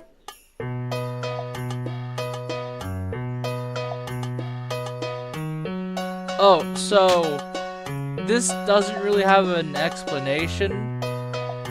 And yeah, I see your point, right? So even though Brother does appear, Brother doesn't appear even though he's part of the party. The dev initially explained in the YouTube video that they have that's currently on their on the Game Jolt page of this game. They explained it like this. It's a homage to like the fan iterations of Brother as well as the novel Dusttale Sands or Ask Dusttale versions, which is Brother is still a figment of Sans' imagination. It's there for him. but it's not there for anyone else. And because he counts as a party member, it lets us as the player, as Sans, break the game in a special way. Even though technically it's balanced in this game, which is cool, but it technically breaks the game in a special way where you get to have 2 separate turns. Well, initially, like how I'm gonna show upcoming here, where if you were just Sans, you'll only have 1 turn. And you'll also have 1 HP bar. And possibly 2 weaknesses. And no resistances, by the way. So as you can see here, it kinda is, but not really. Call from the void with ghosts helping him. No. Brother here is still just a figment of Sans' imagination, but it counts in such a way in this game where it lets him use Brother as another turn and as a separate HP bar, which is cool. And it also leads into some silly cases where Sans dies, but Brother is still alive.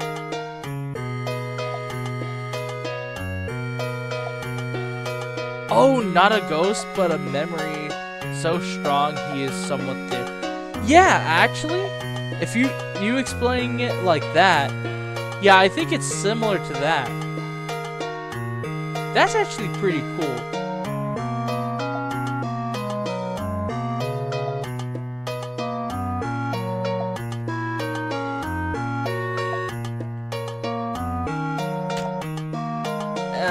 Anyway, I'm getting a little sidetracked here, so I'll do this. Oh, hey, cool. I'm use you as an opportunity to rest. Oh, please don't hit Sans. Please don't hit Sans. You keep hitting Sans!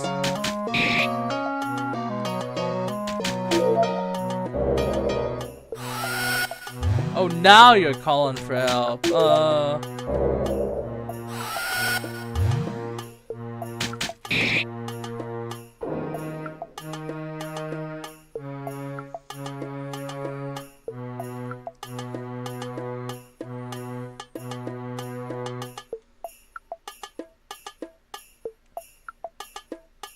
Oh, did you actually look back a little bit earlier into the live stream? My concept of a player phase 2 anomaly and a player phase 2 Sans and an AI phase 2 for Sans. Were you able to look back to it?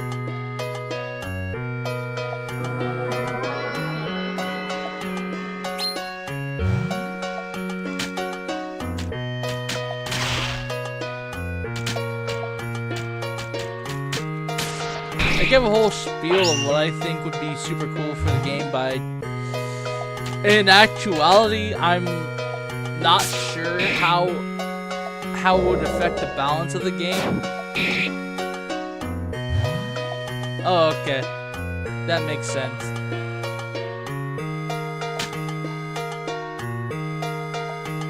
Oh yeah, by the way, this is Lesser Dog. This is Lesser Dog. Look at him.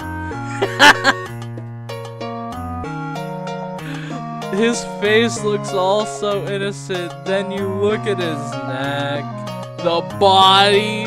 Look at him.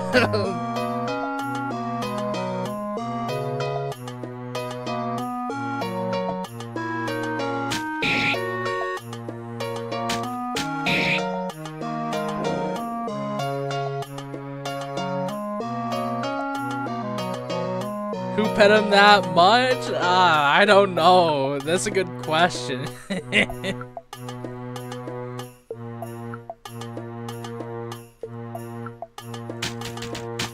am I supposed? Oh.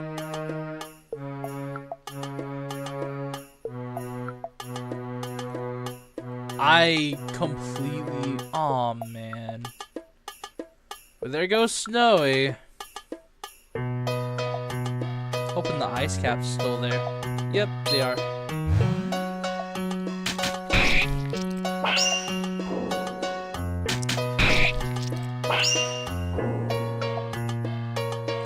Man, you should have saw one of my earlier runs. I thought it was so over. But then I realized I still had those 3 hot dogs I started with the game. So I was fine.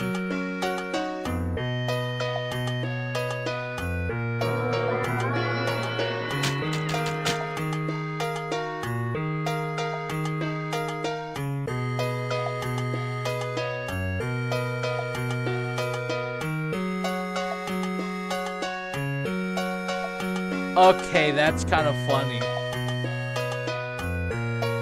For the people that don't see the chat, a viewer said, also in the original game, you can kill Jerry and still get the pacifist ending. He is just that annoying. That's what they said. That is hilarious.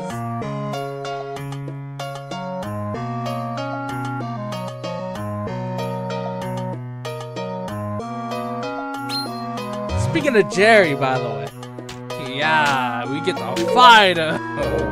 Look how much damage he does.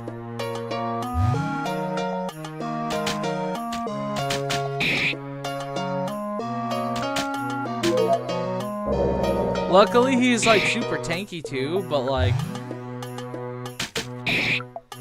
you know.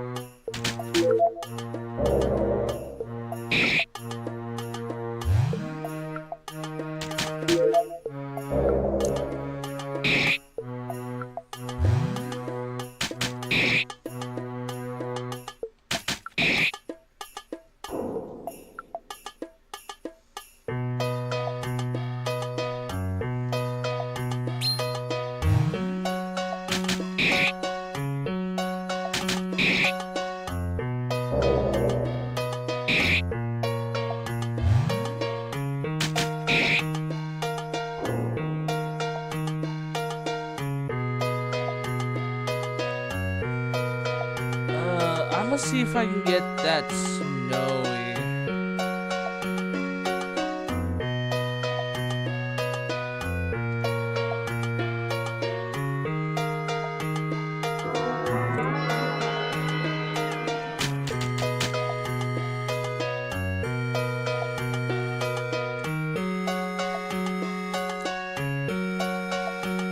Honestly, not sure.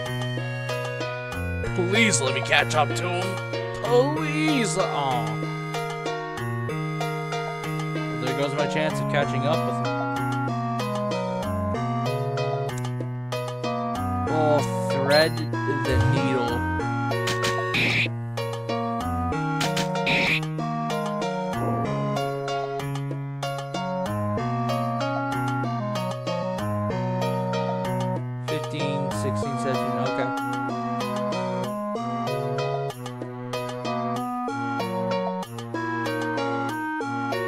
Well, actually, probably, to be honest.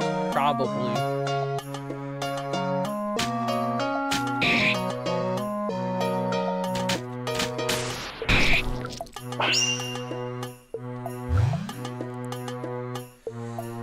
I mean, there's a chance that this was made after the anniversary stream.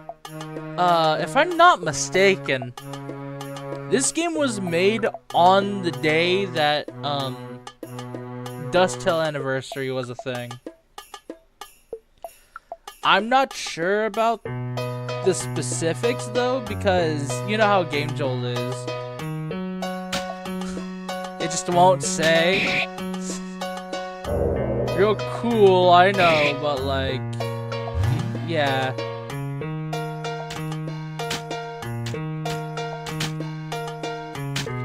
You know.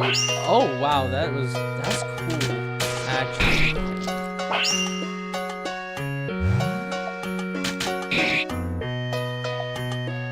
I'll use this to risk.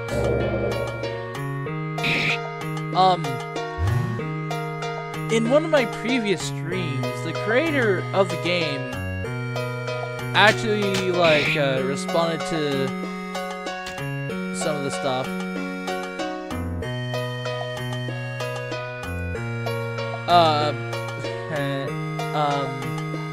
Buddy, even though it shows on the Game Jolt page it was 2 months ago, that's for the current version. There was more than one version.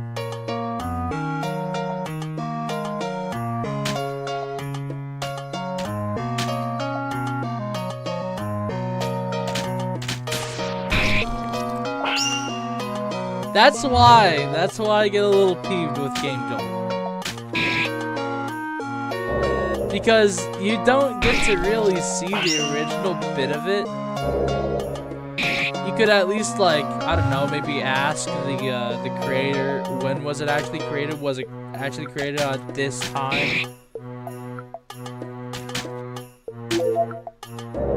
Which, I looked at a little bit of the trailers, it sort of seemed like it was, or at least a little bit afterwards it looked like it was, but I don't know, I could just be talking right out of my rear and I wouldn't know. I would not know.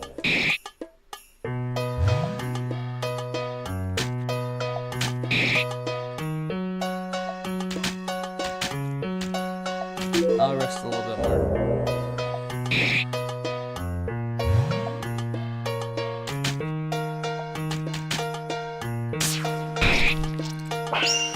Wow. Well, bye-bye. Bye, Asgore.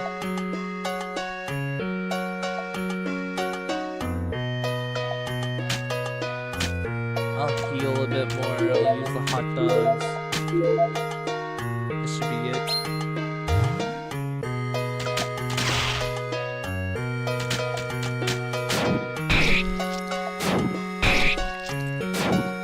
But yeah, one of the reasons why I like to play this game again and again, right, is because I don't want to sound ungrateful, but this is one of the only games that exists that lets you play as Sans in Dusttale. I also know at least of one other game that lets you play as Sans, which is Undertale Dead Man's Final Gambit, which unfortunately isn't receiving any more updates. Even though I would so much as to wish it to, it's just borderline discontinued, at least for now.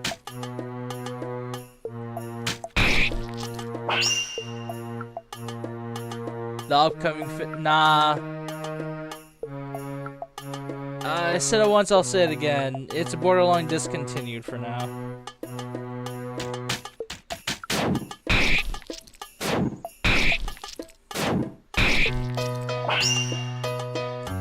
Oh, unless you're talking about a different fan game, which, if so, I would like to know about it.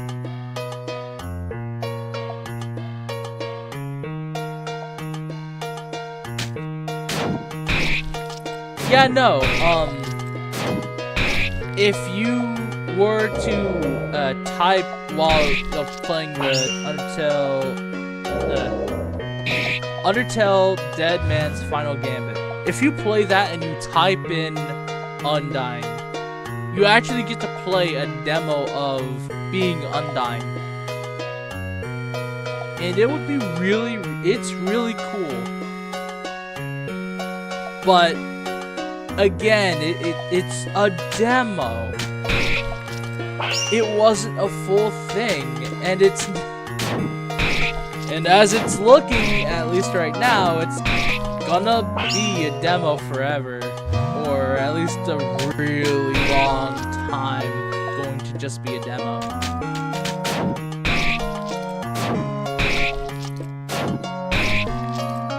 Which, you know, it's unfortunate, but you can only do so much, right?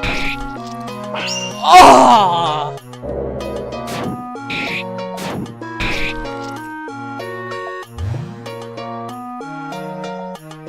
You seeing this?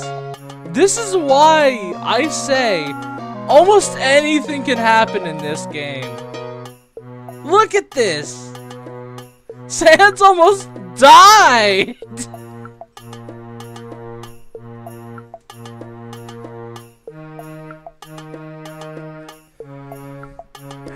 Oh my god. Oh man. I'm so taken aback by that. What the frick?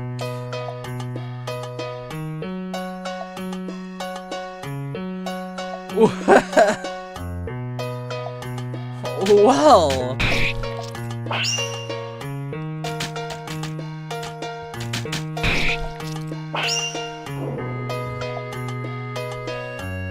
I'm so glad Undyne was the only one that I had to destroy. Wow! That was crazy.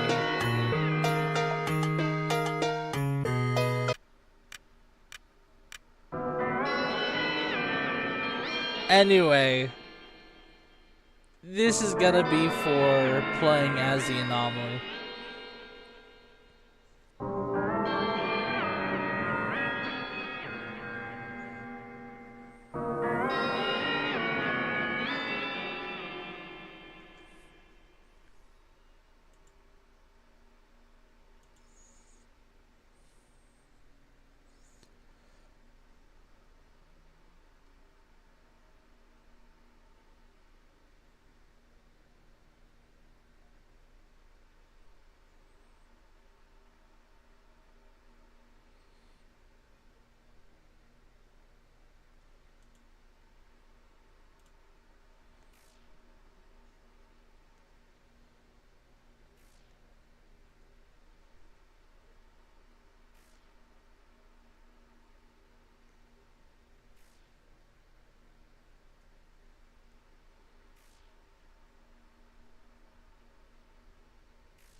Sorry, I was looking at something. My bad. Anyway, as you can see here, yada yada yada, puppeteer, which was you wanted to control. So I purposefully didn't kill Papyrus, the 4 royal guards, and Monster Kid. The reason is because I want to use Human Vessel the way that I think is intended.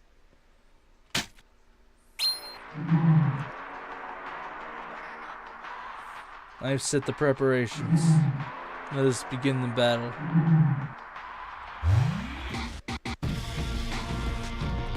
And here we go. Wipe his smile.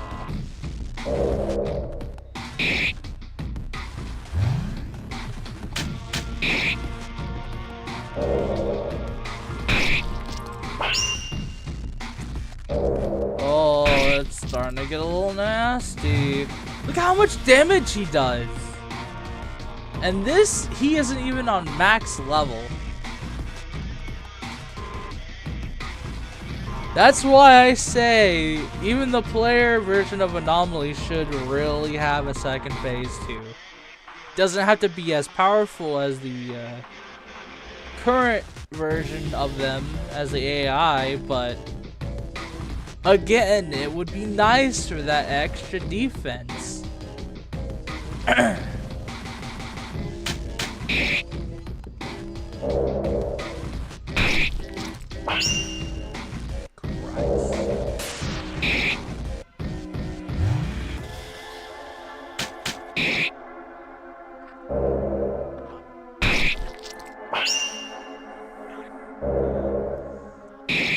Okay, so right now it doesn't look, well, technically it kind of does look real bad, but it's not that bad. Right now, anyway.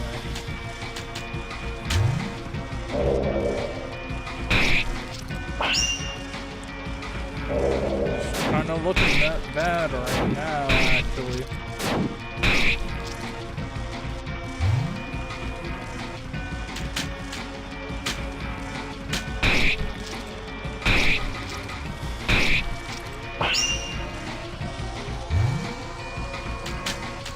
I'll rend you to Kingdom Come!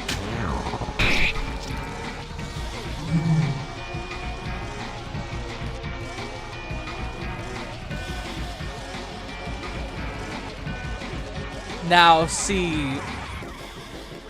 This is the only real, like... This is the only real way of actually being able to fight him and it not be as overpowered. But as you could see, even this less even the less powerful version of Murder Sands, he's still way too tough for it to be enjoyable on the anomaly side. And it's nothing like how if you were to play as Sands near max at least against the anomaly, it's just not the same.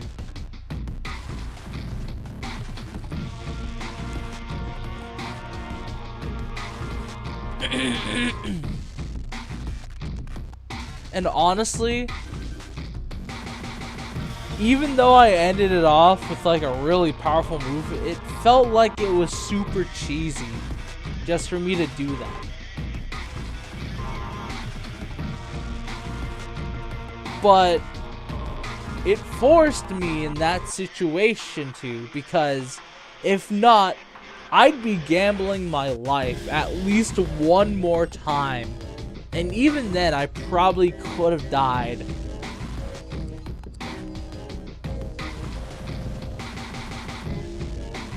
That's my issue with the player version of Anomaly. Their defense isn't strong enough. Even if they were to just get like how the current Phase 2 is, if that were to be the case, that would have made this a lot better. But as it stands, it's so unenjoyable.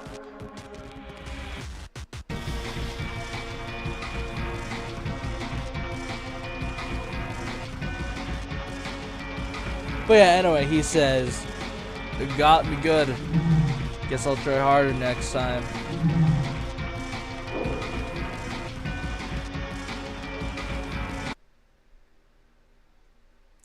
Oh yeah, and because I killed Sans, it gives me a game over too.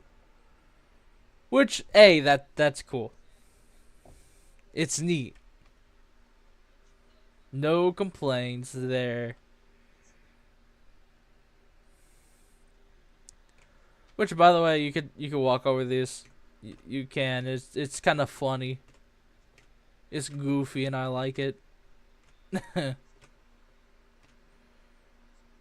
anyway, wait, can you? No, you can't open the menu.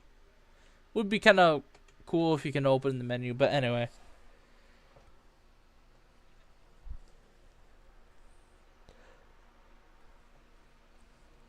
Even though it's not exactly how I would think the anomaly fight would play out if you play as them, it's kind of close. Kind of.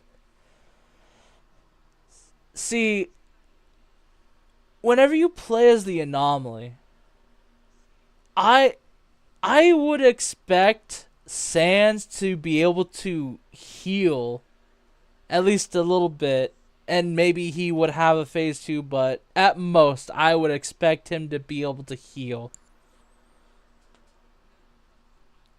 And the anomaly, even though they can't heal, has a lot of defense and a lot of HP. Oh, because,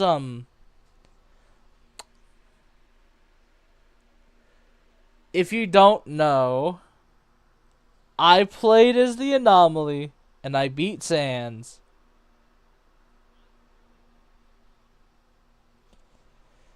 Sort of had to do it a little bit of a cheesy way, but I beat Sans using friendship. It obliterated him.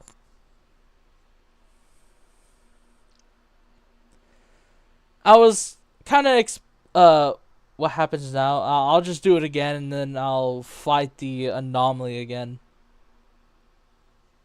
I'll fight it as Sans at max. So, earlier I was explaining what I think would be cool for playing as the anomaly and fighting the anomaly as Sans, right? What I thought would be cool for the game is if you play as the anomaly, you get to have a specialized second phase similar to how the AI anomaly is, where you get to have your weaknesses shift. And unlike the AI anomaly, sure, you might get the same defense buff, maybe some slight resistances here and there, but in general, if you were to have the anomaly and you were able to have that second phase, what I think you should have is maybe a little bit, a tad bit more attack. You could just do an indigo thing before you even reach it, so that's fine. But what I think is you should be able to have the phase 2 version of the anomaly if you play as them, and they don't need the resistances, but they require that major defense buff that phase 2 gets.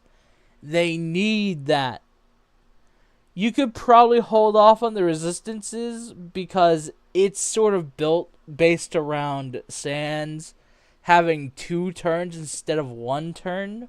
That's what it's based off of, right? So if you just make it to where it's only anomaly getting the second phase, then yes, that would make sense where they would have no resistances and just really good defenses and a rotating weakness that they just get that the AI Sans can exploit. But if both characters in both ways can get a phase 2, which I also sort of explained to here. Let me pull it up again. They sort of said, what if the AI Sans or us as a player Sans can get a phase 2? So it equals out on both ends. On both the anomaly side and Sans' side. That would be super cool, right? Well, I got to thinking, what if it was similar to this, right? If Sans gets a phase 2, this is what I would think that I would go with if I gave Sans a phase 2. Even if he couldn't, if he couldn't use healing items at all, if it's the AI, right? If you don't want them to use any form of healing items, it's okay. What if, as he transitions to this phase 2, it uses this form of art, he gets and grows more unstable as the fight goes on. And you get to see his original health bar splits into 2. The initial health bar either being exactly half or a little bit below half. He gets to have another HP bar that is above half and maybe a little bit more above half. That signifies brother starting to join in the fight as the phase 2 for the AI Sans. As the anomaly, get to have a phase 2, he also gets to have the phase 2 at that moment in time. Yes. But here's the special funny thing. You only get to see the second health bar. You don't get to see who gets the health bar aside from Sans. So it further leans into the aspect of, oh, he just breaks the game with his own mental and he fights you with it. And that's cool. And of course, right, you could probably give him a bit more defense. Maybe it heals him a little bit. But that double health bar, even though that you do get to have a second phase, maybe you can actually get the anomaly, the player anomaly, to have like more built-in resistances like the AI anomaly, and it would make sense in this if he was built this way. You get to see his declining mental health, and as he goes into his second phase, he will say, "It's only a matter of time," and then visuals start to go like how the old version of the anomaly fight went. You're able to see the initial way the anomaly fight was built, where it's like, instead of the anomaly icon that we know of now, it would be more or less like how do I say this? It would be more akin to Sans' face, and it was just a black background instead of the red one that we see now for both Papyrus and the anomaly. So going back to what I was saying with like the phase 2 of this, right?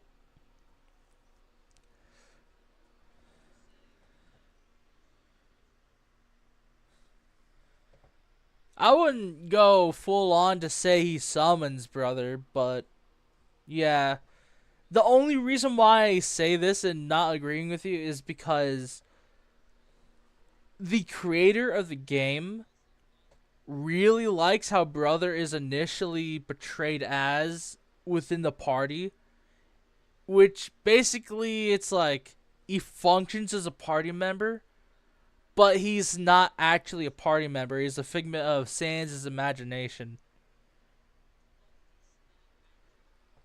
But because it's so strong of a pull for him, he breaks the game in such a way that it lets him have a second health bar, SP bar, and another turn, because that figment of his imagination actually counts as another person, even though nothing's there. And that, I think, should be kept, and it should be emphasized if he were to have a second phase. Now, here's another slightly more cool thought. Imagine if this player version of Sans being able to have a second phase, what if you could do that just in the base game in general versus something like Undying or something like that, right? Imagine the just crazy amount of being able to see slight differences as you do phase change. And you get to be maybe like a little beefier. You get to see your health increase slightly. And you get a lot more defense, right?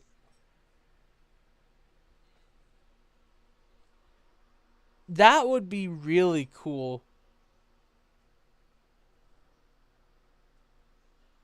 Now, The reason why I'm bringing this up, I don't know. I could just be mistaken, right? But the reason why I'm bringing all of this up is because I saw the creator of the game talk in the chat, or not in chat, but I saw them talking about what I thought was how I think one of you said,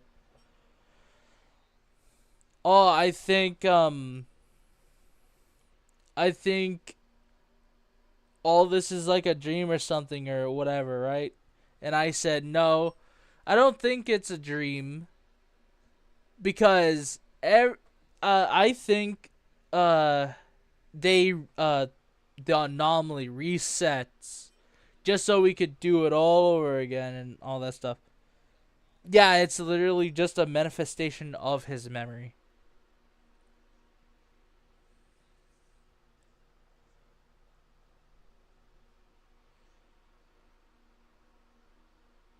Which, hey, that's cool. And I think they should really play into that aspect a bit more. My personal opinion, right? Because it's a really, really, really cool take. Pardon me.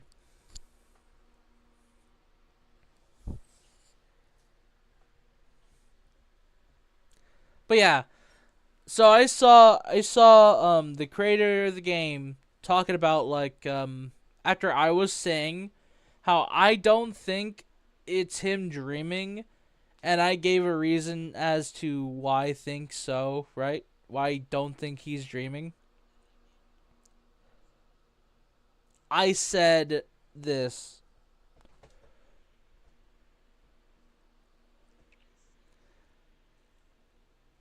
Uh if I can remember what I said, dang. I said that I don't think he's dreaming. I think it's the anomaly that resets so we could do it all over again. The reason why I think that you could be dreaming is Papyrus talking to him every morning, but I also emphasized, hey, he says the same thing every morning.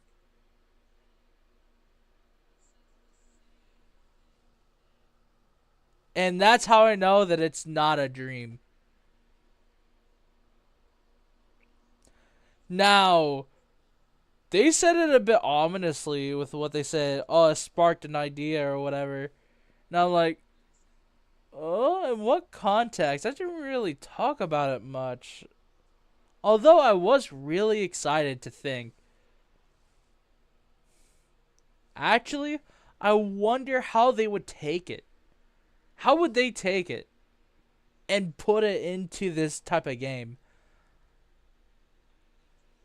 Are they going to lean more into maybe it is a dream, maybe it's not? I think that would be cool.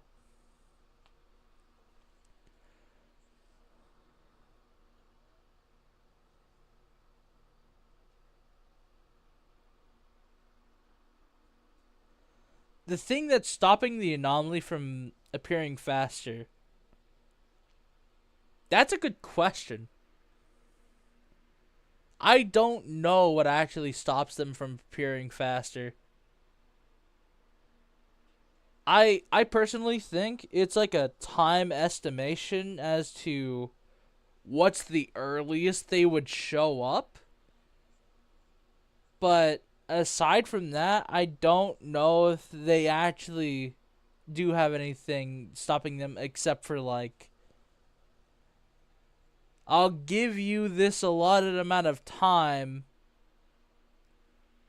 Promise me you don't forget. Okay, says Sans. Okay. Let's fight after those 12 hours. And that's just how the game loop is.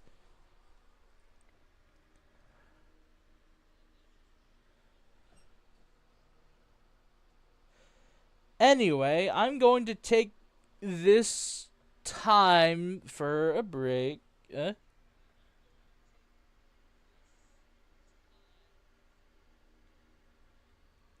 I have to. All right, all right, all right. Look at this. This is kind of funny. What?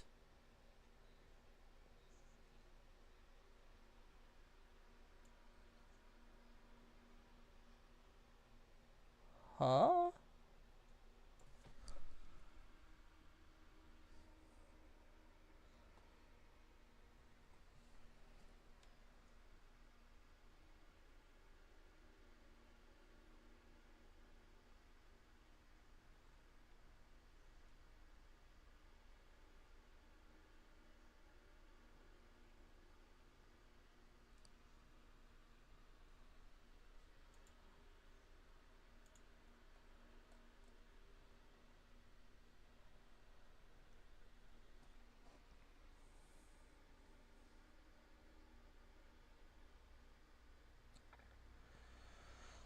Well, it's clearly a different language. One that I don't know. I don't know how to speak it. Sorry.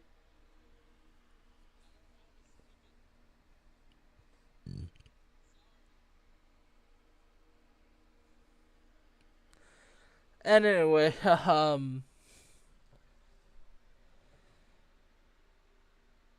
rice? About rice. I mean, I like rice. One of my favorite foods. Depends on how it's prepared, though, is the thing. But, you know.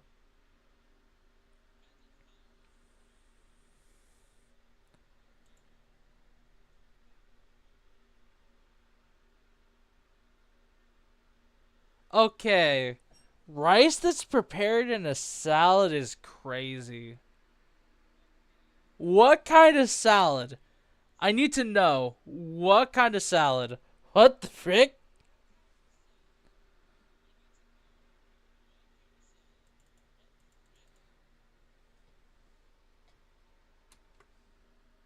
Actually, you know what? I'll just.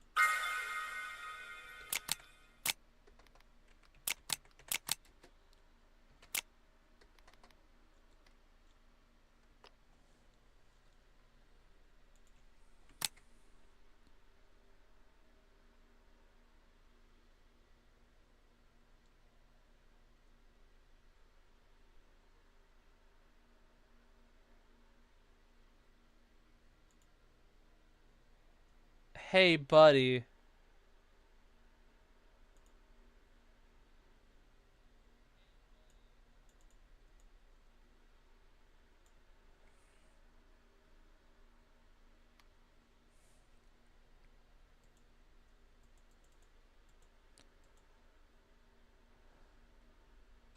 Wait, what was the detective Arabic?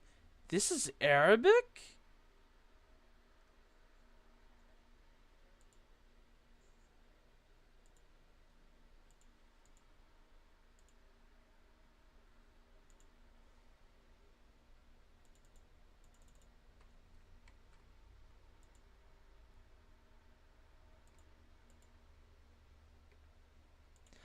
Just in case.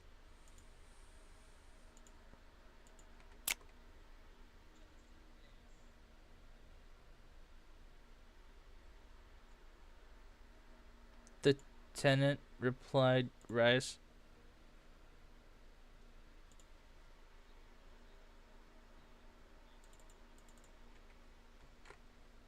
Okay, wait. Let me look at these in order.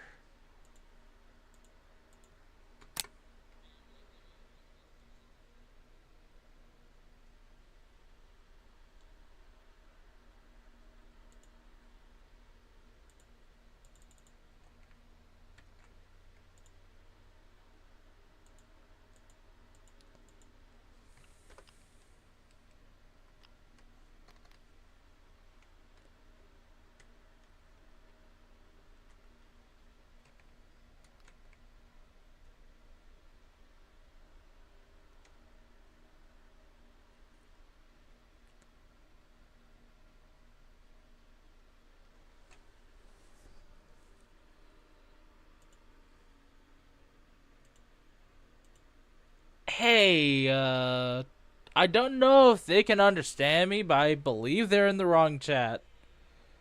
This is not a cooking channel. Nor does it talk about hell. I mean, technically, I guess you're not wrong because this is a form of hell, but... What are you talking about?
You know, I have a bad feeling about where this is going.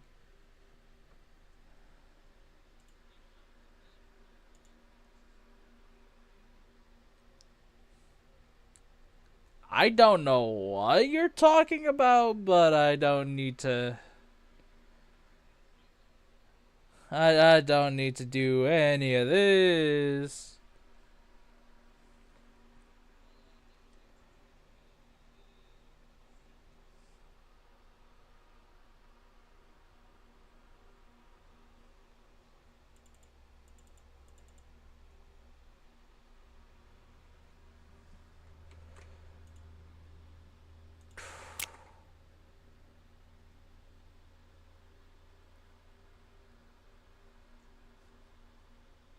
Okay, that has to be a mistranslation.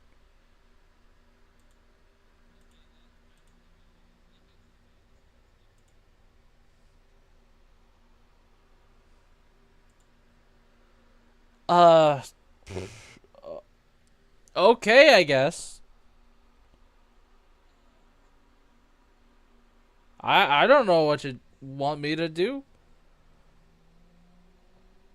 I'm just sitting here talking about the game that I love, and here you are talking about God knows what. I don't even think you're here anymore. Anyway, here's the stuff. Why not? I'll do this.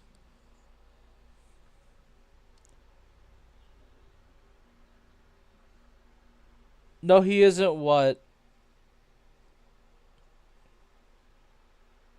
Oh, dang. Well, anyway, here's a picture of Papyrus and Sans over here. I'll be taking a bit of a break.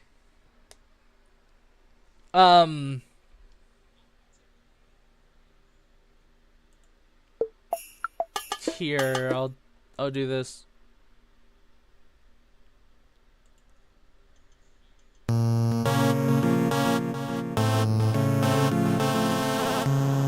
Yeah, cause why not?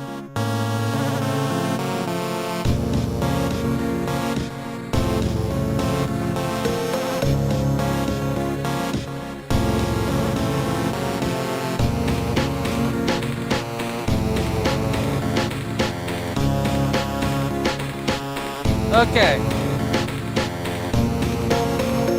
This is the break music. I hope you like it.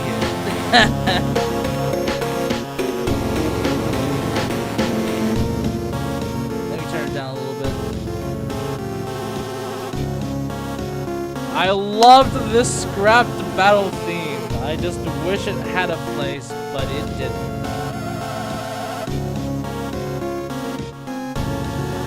Anyway, taking a break. I'll be back in a few.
still here and making breakfast.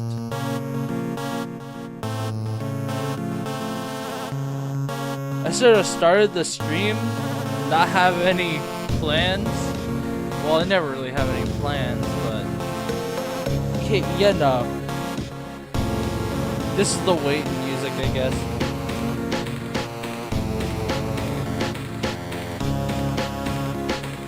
If by any chance the creator is actually watching any of these other streams,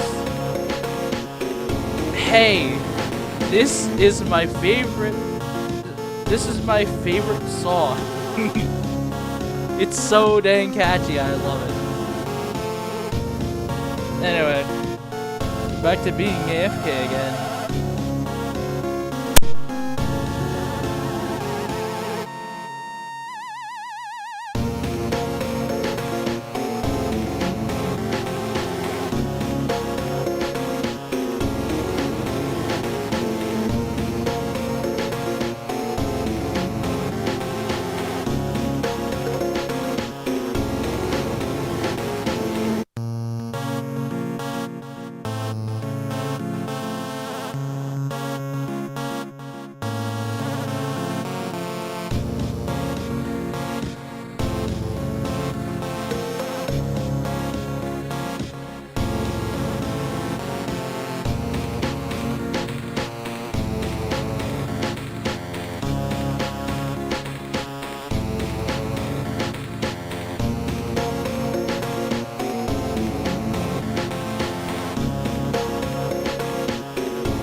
Okay, back fully this time. Sorry for putting you guys on hold, but you know, this stream's gonna continue. I got nothing for these. I don't even know how to do the transitions. So, guess I'll just do this or whatever. Stocky boy. Yeah, I just remembered. One sec.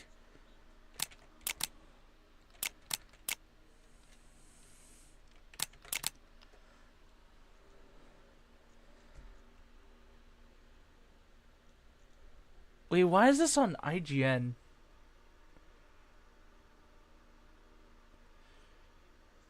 There's interviews and stuff like that, right?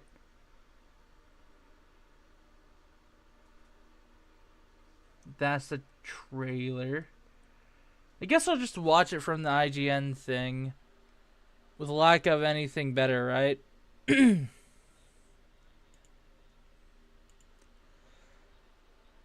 Alright. Pardon me.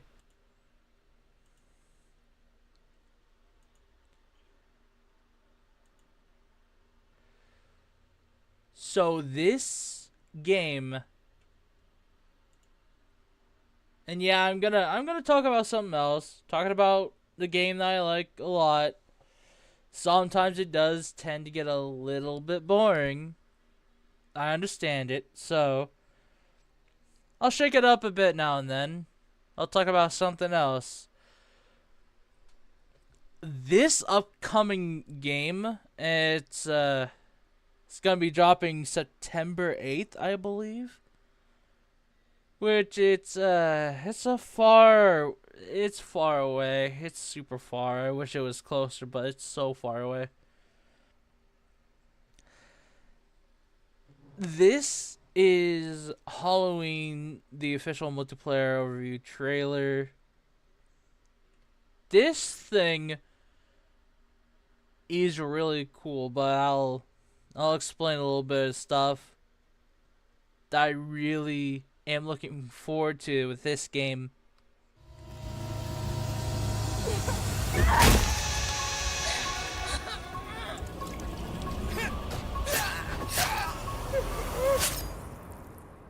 Haha! Multiplayer in Halloween is a 1v4 asymmetrical horror experience that pits the residents of Haddonfield against the shape of pure evil, Michael Myers. In this quintessential slasher simulator, our playable cast of civilian characters desperately attempt to save their neighbors and themselves from the omnipresent boogeyman. Now, the reason why I pause it here, right? Some people don't, I'm one that doesn't really care about how a game looks as long as it's really fun to play. This looks really fun to play, even though I've heard a lot of people complain about how some of the UI looks a little too busy or whatnot. Personally, I think it's fine. Maybe if you look at the thing over here, you'll see a thing called special targets, which they'll explain the process of this later. As you can see now, this is like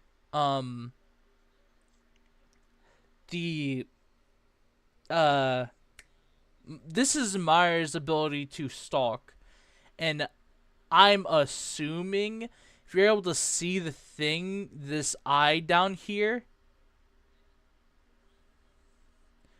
oh, go away, yeah, the eye down there that has R3 on it, I think, I could be mistaken, but I think that's how you go into the stalk mode of this guy, right?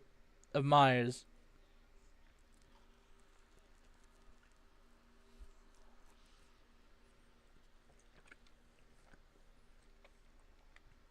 Now, as you can see, the more that Myers stalks, the more you can see this bar over here go up. Stalking. And the resident here glows or has an outline that's in red. And you can see Bloodthirst tier 1 reached. If I'm not mistaken, these different Bloodthirst tiers enhances his durability, enhances lessens the cooldowns of all other abilities, and some actually gives him more executions from any of the other things, like environmental executions, your own special executions that the killer can do, which is really cool, by the way. And slaying his targets. Ah, that was a quick environmental execution. Unfortunate.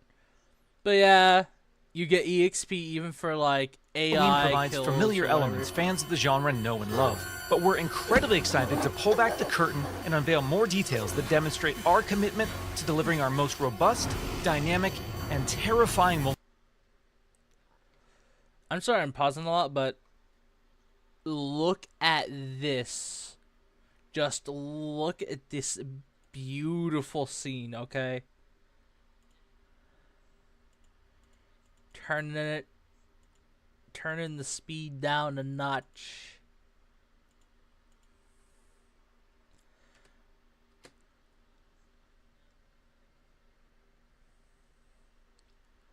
Look at this. It is so cool. And you can just stay there. You can just stay in the form and do whatever. Now, I'm not sure if you stand still in the form that you get to regenerate any form of stamina that's required for you to move in that form, but it's still really cool.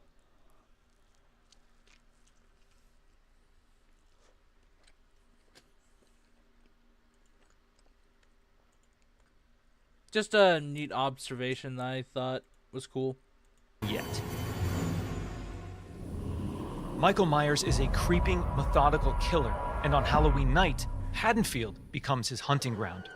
The boogeyman's primary desire is to eliminate every living resident in this quiet town, but he also begins each match with a list of special targets that supply greater rewards if killed before time expires. Keep in mind, you still need at least Blood Tier 1 to access at least, one sec. Sorry. You still need at least one Bloodthirst tier to access the majority of environmental kills, which is the quickest type of kill that you can use in this game. And to even get, like, I think some of the other quicker versions of the executions, like weapon execution, you still need at least a single bit of Bloodthirst here. Now, if I'm not mistaken, you get more Bloodthirst through killing and through the stalks.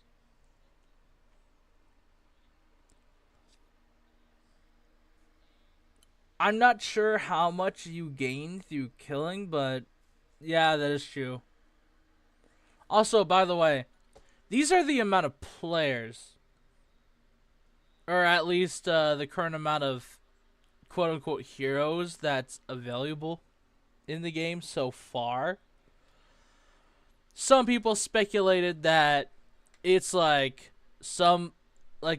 this person here, as an example, could have been an NPC or what have you. No, these are survivors. These are player-controlled survivors. The thing is, the other residents don't look nearly as noteworthy as any of these guys that look like they stand out. So that's just These unfortunate residents are positioned across various sites in the map, and Michael players are empowered to use their nightmare suite of abilities to locate, terrorize, and ultimately execute their victims and anyone bold enough to interfere with their bloodthirsty ambitions.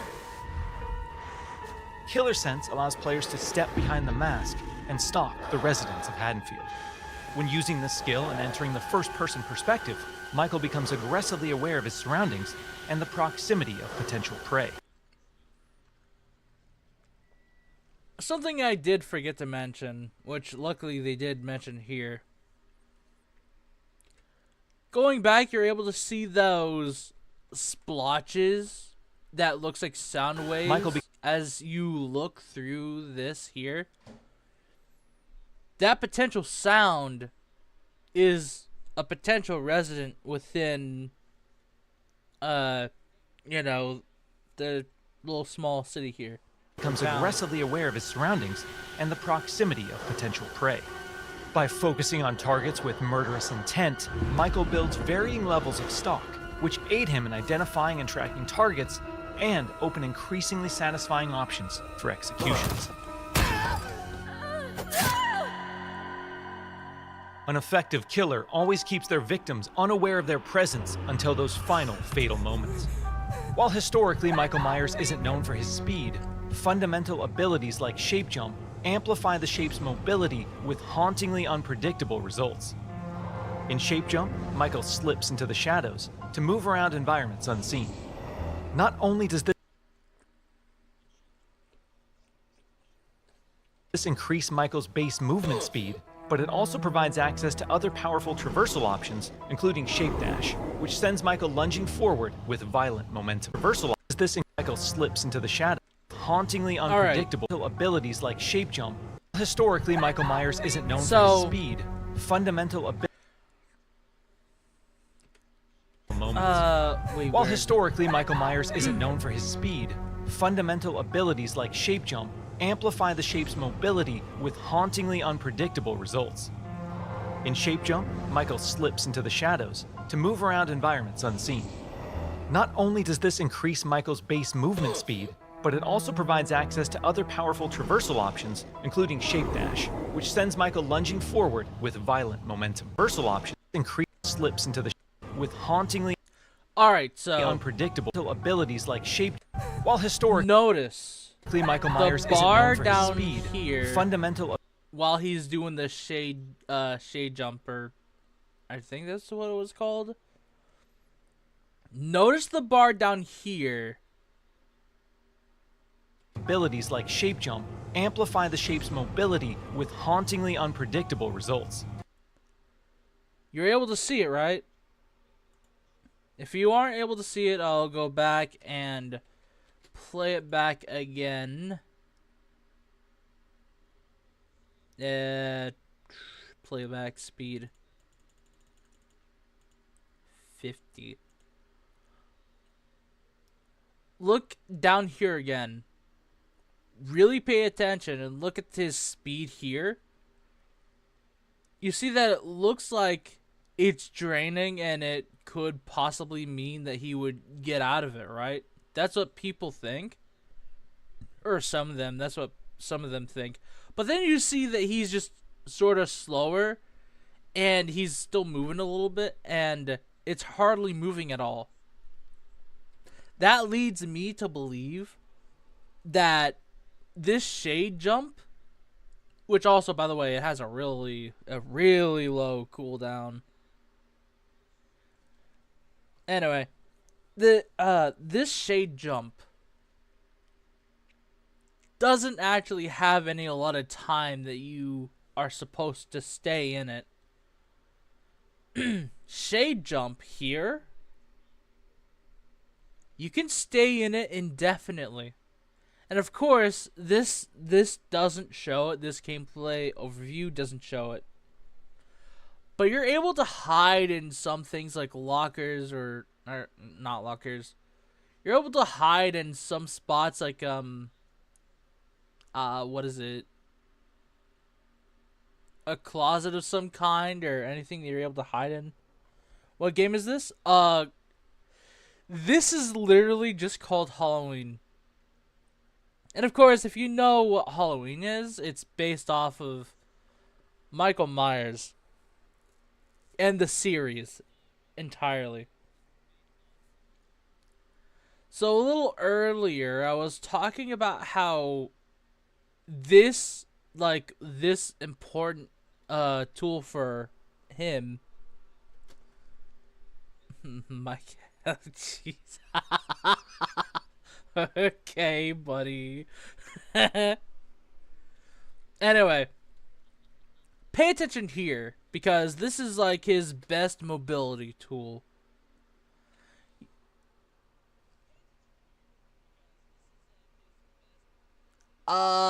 It's kind of that way, but at the same time, it's also like it has a real special twist to it. So you see up here, there is these three golden looking things here. This is what's known as a special or obsession target. You are able to kill any of these guys before this timer in particular counts down. You get to get special rewards based off of it. And that's cool.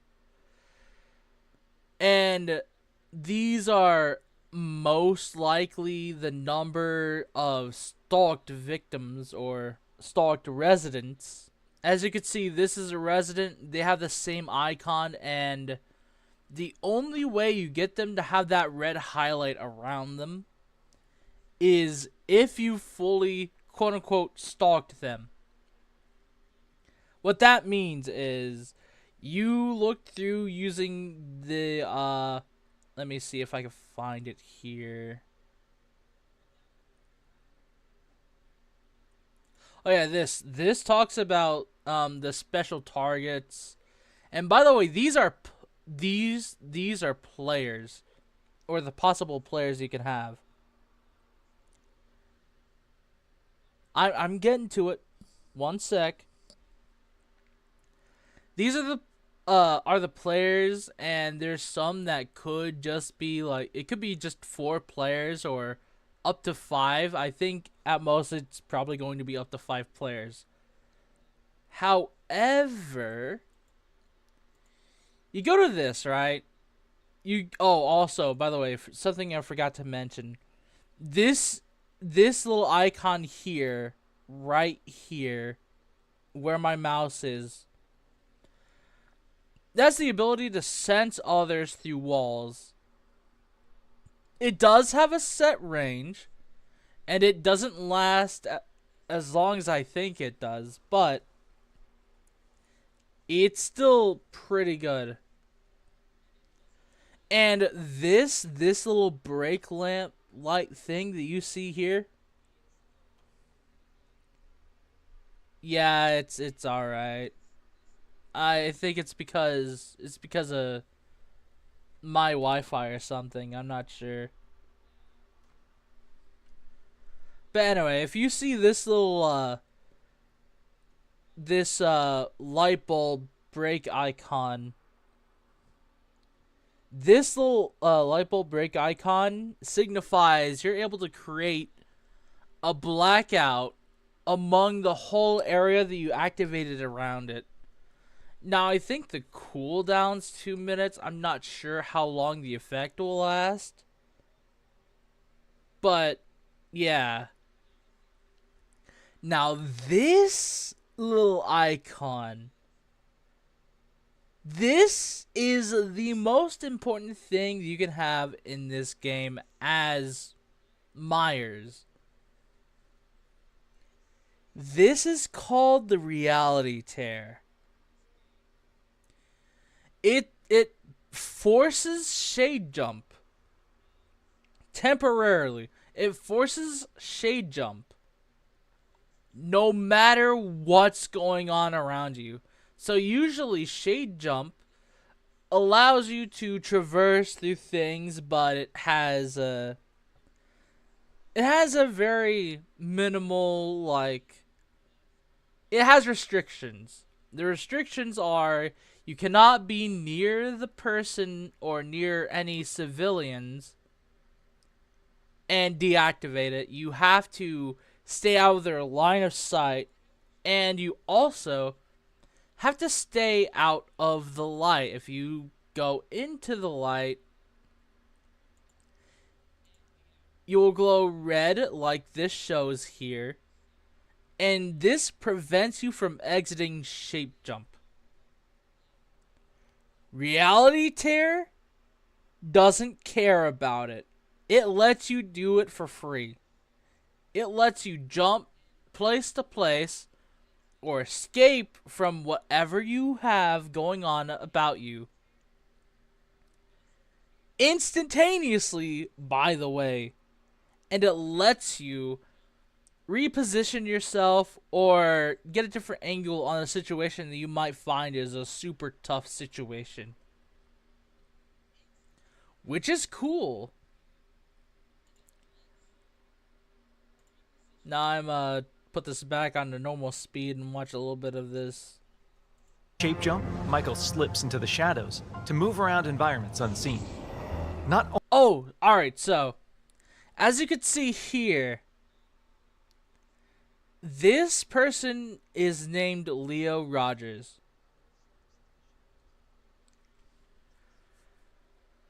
This is not a player.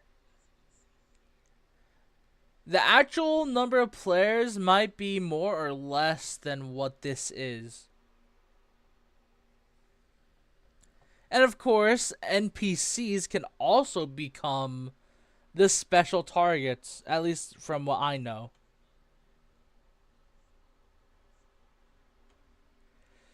Now, these guys does this increase have Michael's base absolutely no awareness at all, and movement is speed, easily able to be caught. but it also provides access to other powerful traversal options, including shape dash, which This is shape dash, by the way.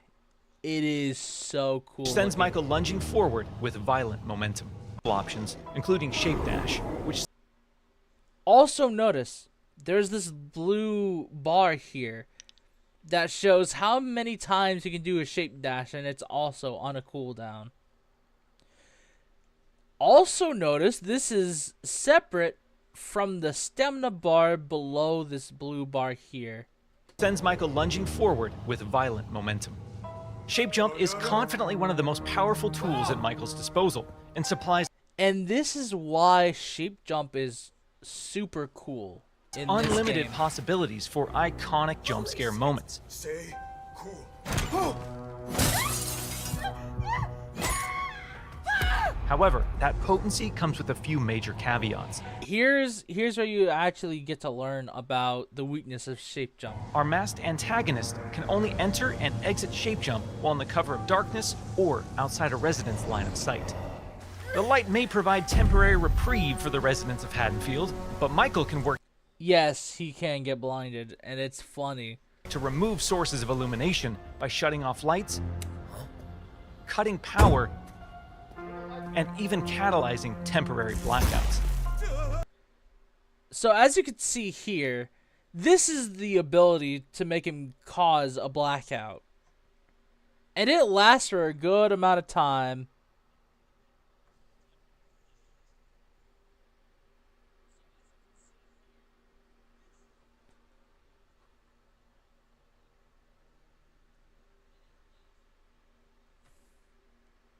What do you mean you can't see anything?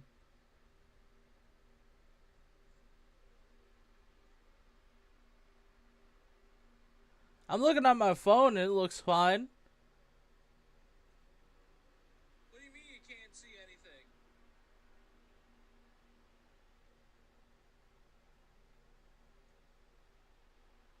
Oh yeah, the blind. Oh, I forgot. Yeah, that's a delay. That is a major delay. Oh my god.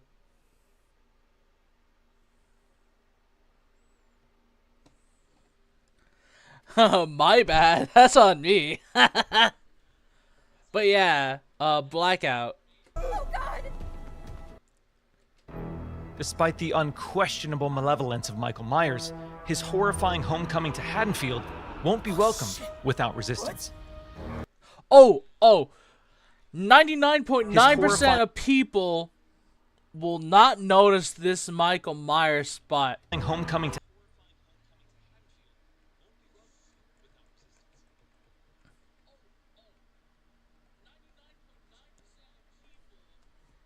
There he is.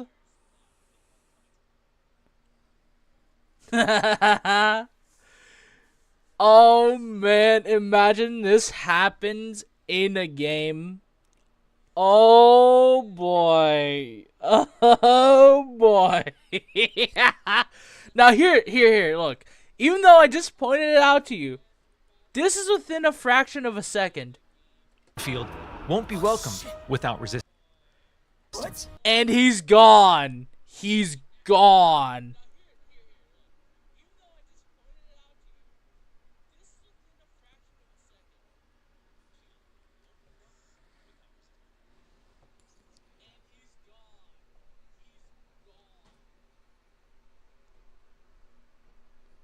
He's just he was there one moment Myers, and his gone the horrifying next. homecoming to Haddonfield, You can even wait, questionable actually, malevolence of hold Michael on. Myers, his horrifying homecoming to Haddonfield, You can even still see him right here, over his shoulder here. You could still see him.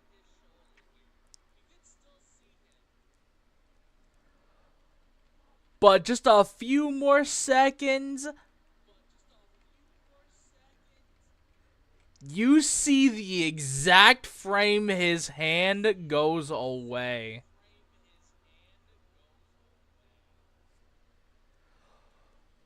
One, two, three.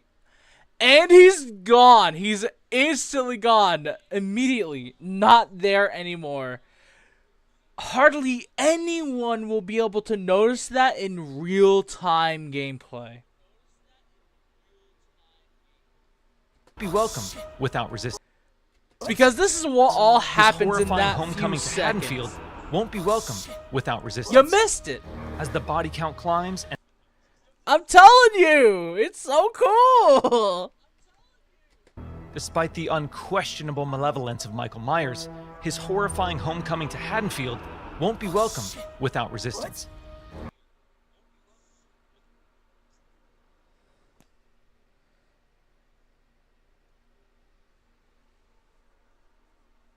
What do you mean, oOooOo?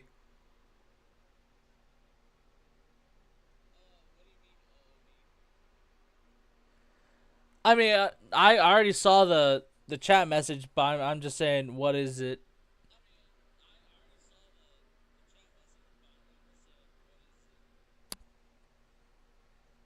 Out of bounds. Actually, I'm not sure if you're able to clip out of bounds with that guy. Because there's only a little bit of time where you're actually able to move or do anything. It's where, with this, right? He can phase in and out of objects within. Despite the unquestionable jump. malevolence of Michael Myers, his horrifying homecoming to So this, this is probably still within bounds because there's most likely, I could be wrong, but there's most likely a door at the back of this thing, and because there's a door, he can phase through it if it's not locked, if it's lockable or whatever. And since that's like a super dark corner, it prevents the light from touching that whole ticket booth. Therefore, he's able to just use shade jump or whatever and actually go into this thing. Haddonfield won't be welcomed And then he could just disappear without resistance. quick as that. Remember, that ability that ability has a 3-second cooldown at base. It could be quicker. It could be. But remember, okay? Homecoming to Haddonfield, despite the Sorry about unquestionable this malevolence jumping. of Michael Myers, his horrifying homecoming. This light here, as well as this guy's line of sight, crosses here. He can't do anything. He can't do anything just yet. Haddonfield Out of the full line of sight where he fully went here, maybe a little bit in between here. He's then able to do shade jump and move out.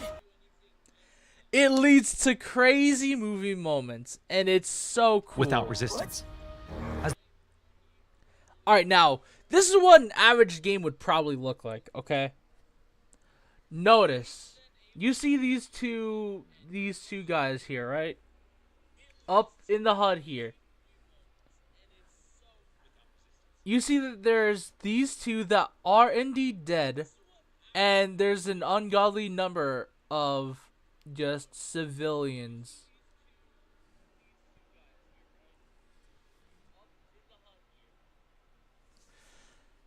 Now, as you can see here, under the minimap here, there's these shield icons. The more civilians are found dead and or reported from the police, the more scared the public will get. Now, the higher chance of the public getting scared, the more fear is spread across, and the more that people think, oh my god, Myers is actually real. The boogeyman, he's real. And then, suddenly, the cops are starting to show up. There's players that are dead, possibly a player. And they can show up again as a policeman or as the Detective Lewis. The I body think count that's his climbs name, and Lewis? evidence of the I'm not boogeyman's sure. presence becomes undeniable. Local authorities, residents, by the way, this and is what- distinct th- playable this- civilians that's what it's shown may here. decide to gather weapons and face off against evil itself. Thankfully, Michael knows his way around sharp objects and will have multiple options for melee combat encounters. And if especially persistent, Oh, by the way, will have multiple options against evil itself. Thankfully, the icon thing here, you see, this is the full fear in this game. This is what it looks like for the civilians' win condition.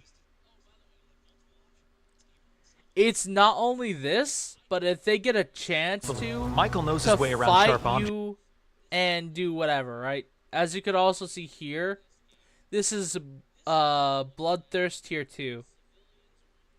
He's probably a bit beefier now. He probably has better cooldowns now. And will have multiple options for melee combat encounters. And if especially Now, this is what people are so afraid of, that you're able to bully Myers. Everyone thinks back to the Friday the 13th game, which also, if you didn't know, is one of my other favorite games. It was super cool until it end of serviced, which is very unfortunate, but that's just how the cookie crumbles. Now, people may think, oh, look, he's Persistent getting Haddonfieldites bullied do manage to and get the he actually dies here. Well, upper hand, and in exchange, don't if you didn't know, in Friday the 13th, the game, you're able to actually kill Jason. But you have to be real specific about how you kill Jason. Michael Myers can't be killed, but the guy still does have a win condition. worry. That's for later, though. This showcases his reality tear. This is the power of reality tear. How the hell? It's not possible. We've said it once, and we'll say it again. You can't kill the boogeyman.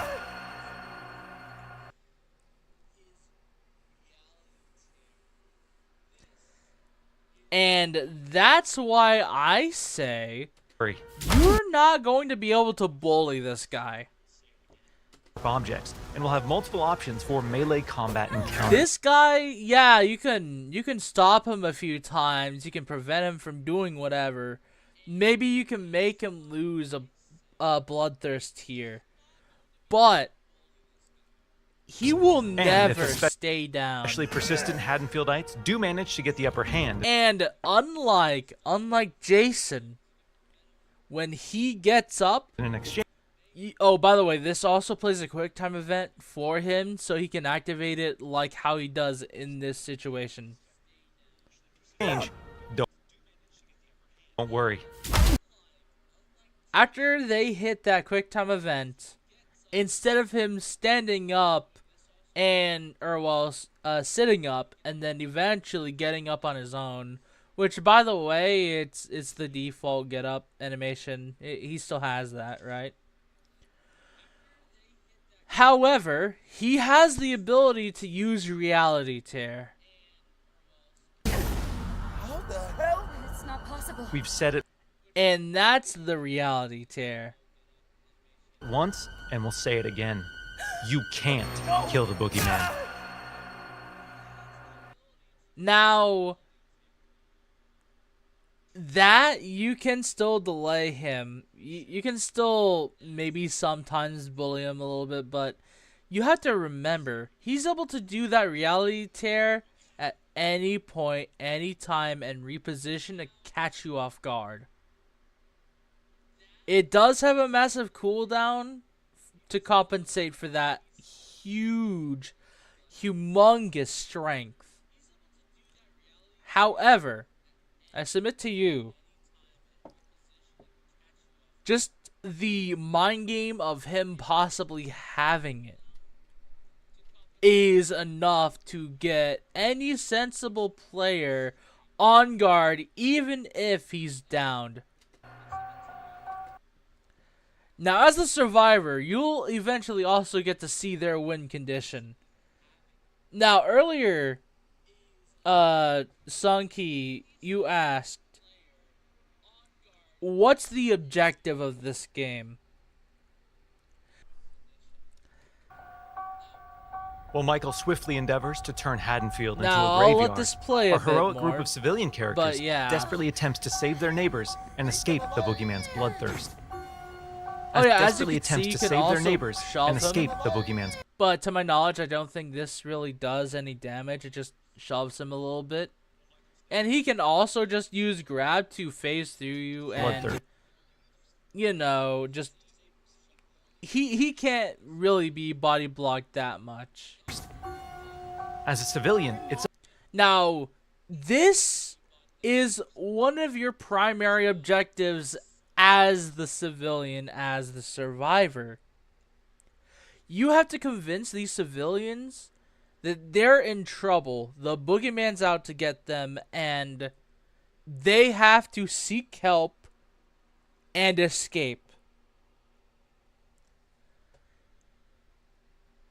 Any point during this time, Myers can still show up.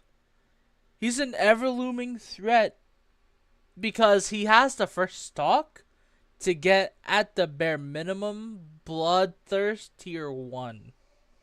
That's where he gets most of his executions.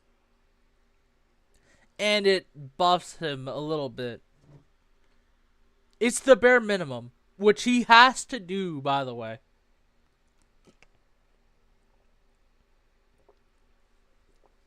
up to you to find fellow Haddonfield residents, convince them of his malicious intent, and guide them safely to one of several possible randomized escapes located around the map before they meet an untimely. Oh, also, another thing. You see that this is like another secondary objective, right?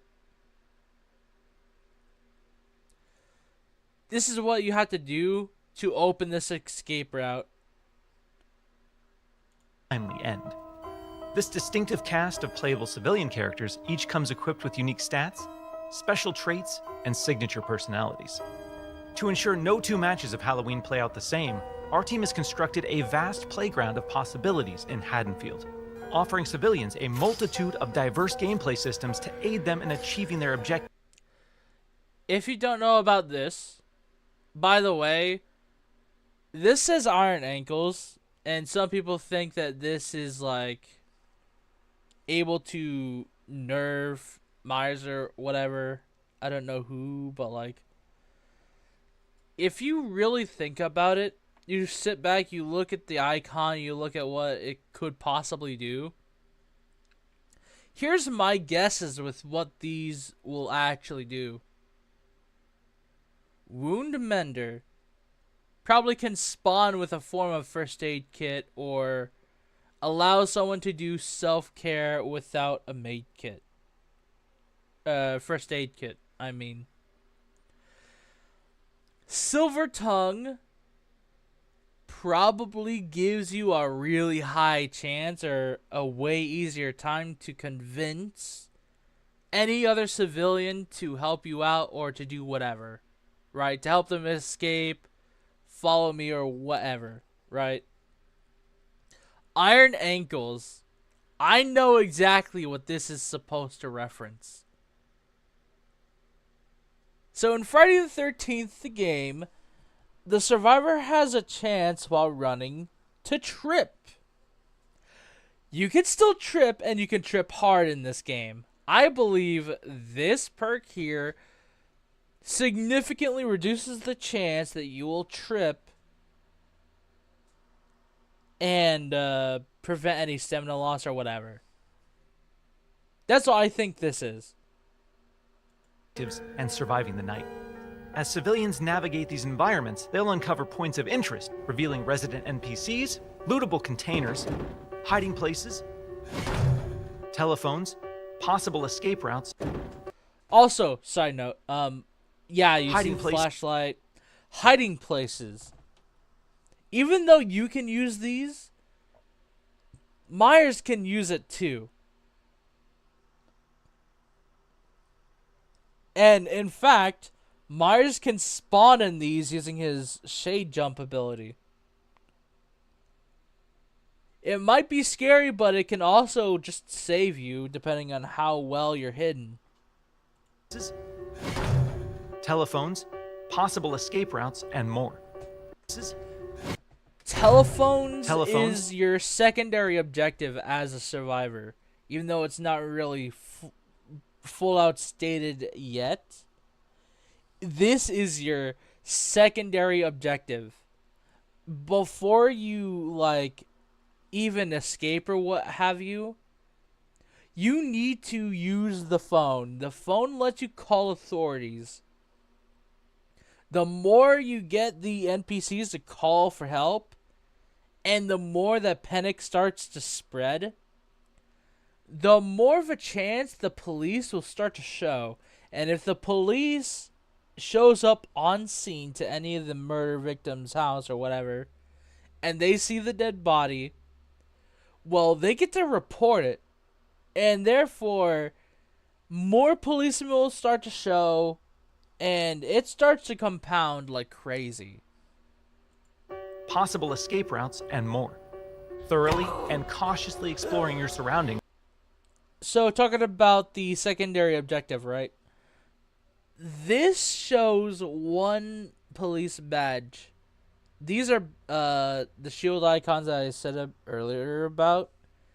This is what they referred to with, like, calling for the police and whatnot. The more that this shows and the more that this goes up, it will become an issue for Myers and let you respawn even after you escape. It lets you respawn as a sheriff, deputy, or it lets you spawn in as the detective. And it's super cool. Could very well mean the difference between life and death. Oh, also a pocket knife. Yeah, you're able to do the pocket knife. But instead of it being one single input, you can hit the pocket knife thing and actually do that input and then you stab it into him, right? Unlike the Friday the 13th, the game, Exploring your surroundings. you would originally just press use pocket knife and nothing else will happen except for you use the pocket knife. But as you can see, this QTE shows up first. This is a good way to balance it because there's a buffer time to which you would have to, like, actually do whatever. Now, believe it or not, this is still pretty quick activation time for the survivor. Because Myers, for him to do this, whatever, to move around, it takes him a little while to actually move and to get to a place where he can execute you. And if he wants to execute you on the spot, he has a longer command prompt version, and not just because of Bloodlust 3 or Bloodthirst 3. It's also because even the base kill with the knife or grab kill execution with the knife, it's like one more input or two more inputs above this one. If the Myers is quick enough, they could just make this go completely useless. But if you're quicker than Myers, which is going to be the majority of the case, right? You're going to instantly be able to poke him, and you're going to be able to struggle away. But a real sweaty Myers, at least this is what I foretell, a real sweaty Myers will not let this happen. They will see the inputs and input it real quick. Like, real quick. So much so that it actually gives them an opportunity to cancel out your pocket knife if you're too slow. So there's no, oh wait, I want to try to bully him or whatever, or I want to delay or any of that sort. You can't. If you delay, and a Myers that would either get an execution prompt because he's close enough to something, or he's just fast enough to pull out the execution thing, hit the QTE super quick, he could just cancel out the knife anyway. So if you get grabbed, you're heavily incentivized to rip it out immediately, stab him after the QTE. Because even if you do it immediately, there's still a chance that he could just simply be quicker due to skill alone. And that alone is so cool. And it's a good balance feature. Could very well mean the difference between life and death.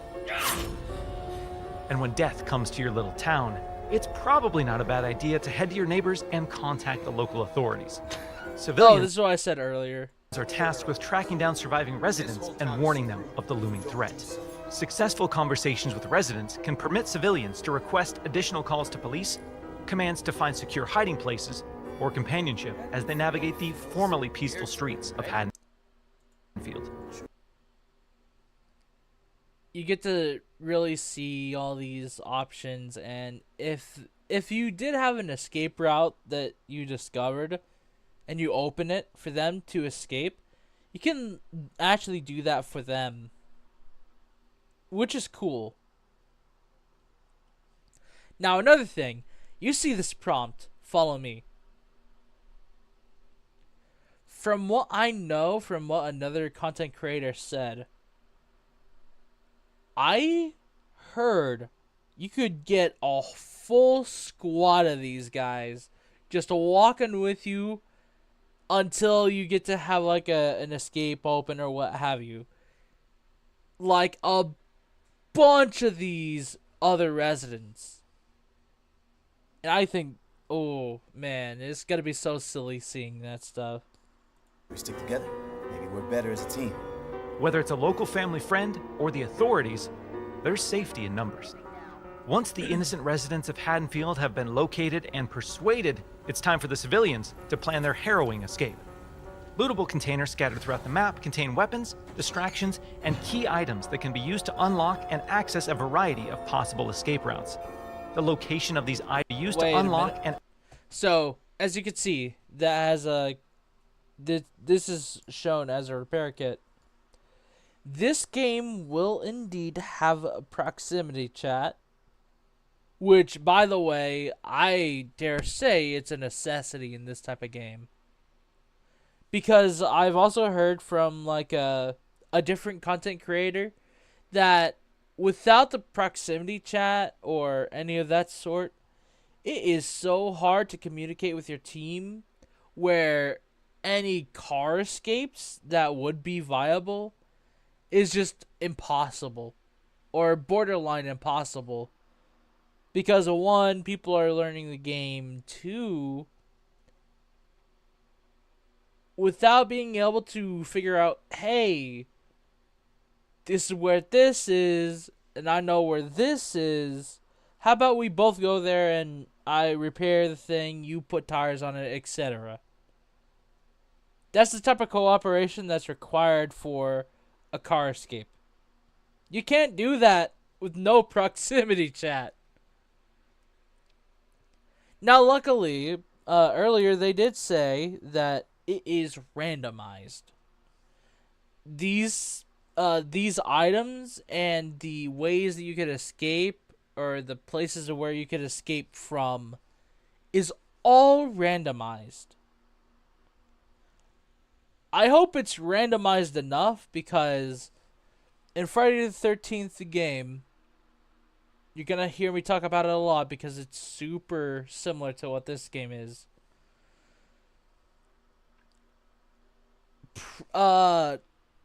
In Friday the 13th, the game, you're able to think a lot as Jason, at least at first, until you break his mask. And then, eventually you could just bully him because he used to be able to just get stunned all the time. He had no way to escape a stun lock. Myers does. Already said it earlier. But he has an ability called the reality tear. Downed or not, he will be able to use reality tear to reposition using shade jump, regardless of whoever is seeing him or if he's in light or not. It doesn't matter. He will temporarily revoke the rules of the shade jump, or the negatives of the shade jump, and be able to move no matter what. And even though, yeah, it sounds real busted, my only worry is the cooldown isn't going to be short enough. We haven't seen how optimized you can make this game into, nor have we really seen how much a person can optimize anything within this game, regardless of it being randomized or not. My only worry is if people optimize a game that's supposed to be for fun. You have so many opportunities to mess up as a survivor and still be able to come back and still help the rest of your team or the other civilians. There's only one Myers. He has to be strong enough to actually, be able to hit people or to fight back even against more than 3 opponents at once, maybe having guns, who knows.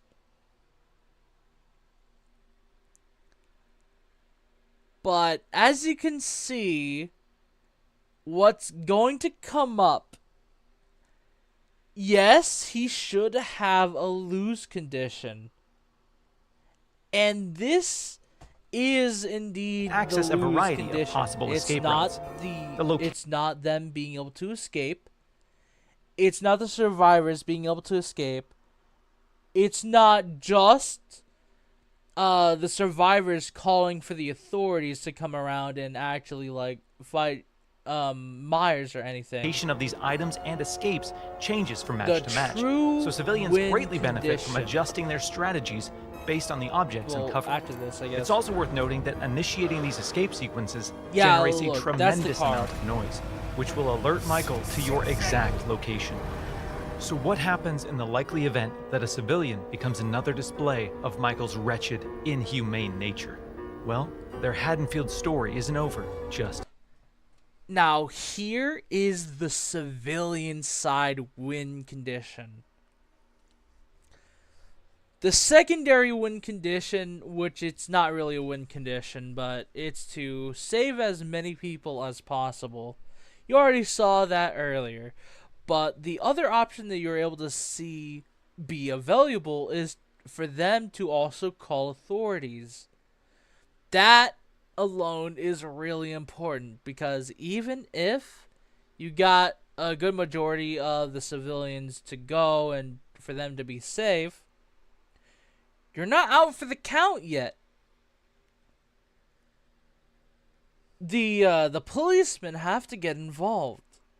They have to try and close the case.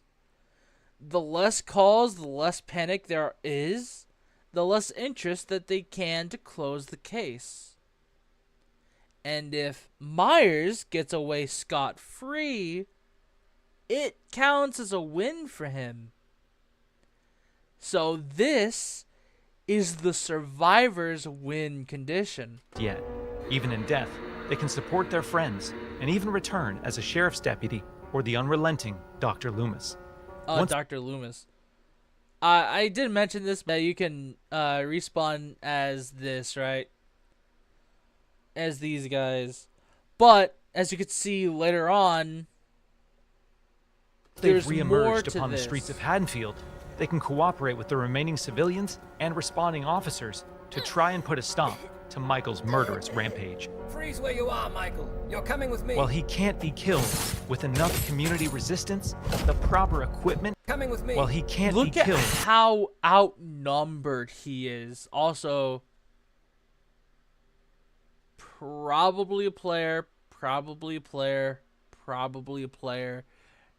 Most likely not a player. They have a they have a title name. First or last name also. This would usually be a name tag or whatever. with enough community gamer resistance, tag, I should the say. proper equipment, Now, as you see here, he was downed. and sheer manpower, This cop had handcuffs. And because they were downed with the cop that had handcuffs, he had the utilities, and he was also outnumbered significantly. he can be detained and shipped back to Smith's Grove Sanitarium. This, in totality, is the survivor's win condition. Everything else, you will not be able to win. That's the thing that's cool about this game here.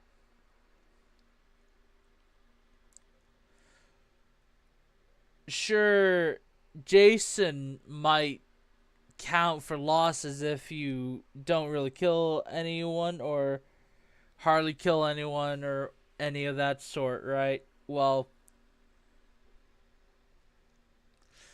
Myers, his lose condition is getting captured by the cops and being shipped over to being detained. That's his only lose condition. Aside from this specific thing, he actually has ways to counter this. He does have ways to counter this. Even if he's getting outnumbered, he can still use, if he still had that thing off of cooldown, Reality Tear. He could use Reality Tear in the middle of the fight and disappear. And still probably have a decent way to break up the group, take them down one by one. If it does get to that deep of a situation for Myers, he has so many opportunities. Because he has Reality Tear, he has so many opportunities to turn a bad situation around. That's what I like about this game here. This is his only lose condition. Everything else, he could probably get a few kills or whatever. Maybe not even a few kills. He could probably just outlast them. And if he doesn't get caught and he ends up killing the police instead, still counts as a win. Pardon me.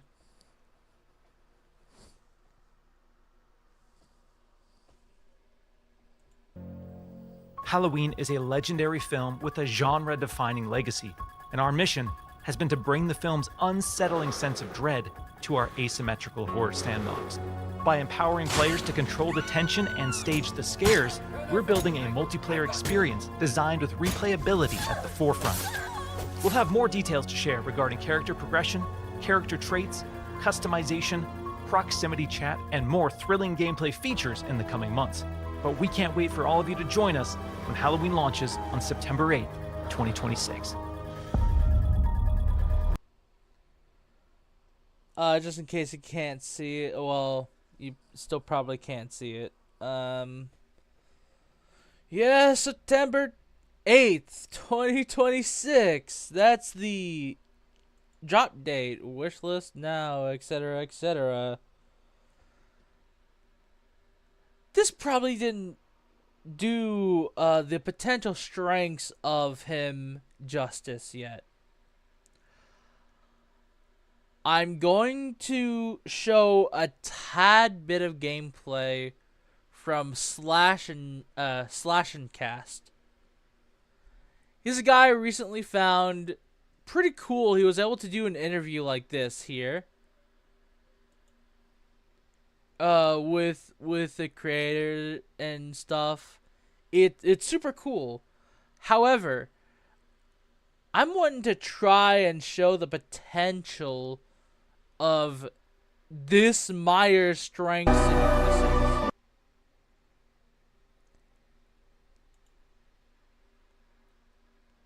There, that's your R2. Here's the stalk ability, and using stalk, it allows you to go up in tiers, and as you go up, something tear.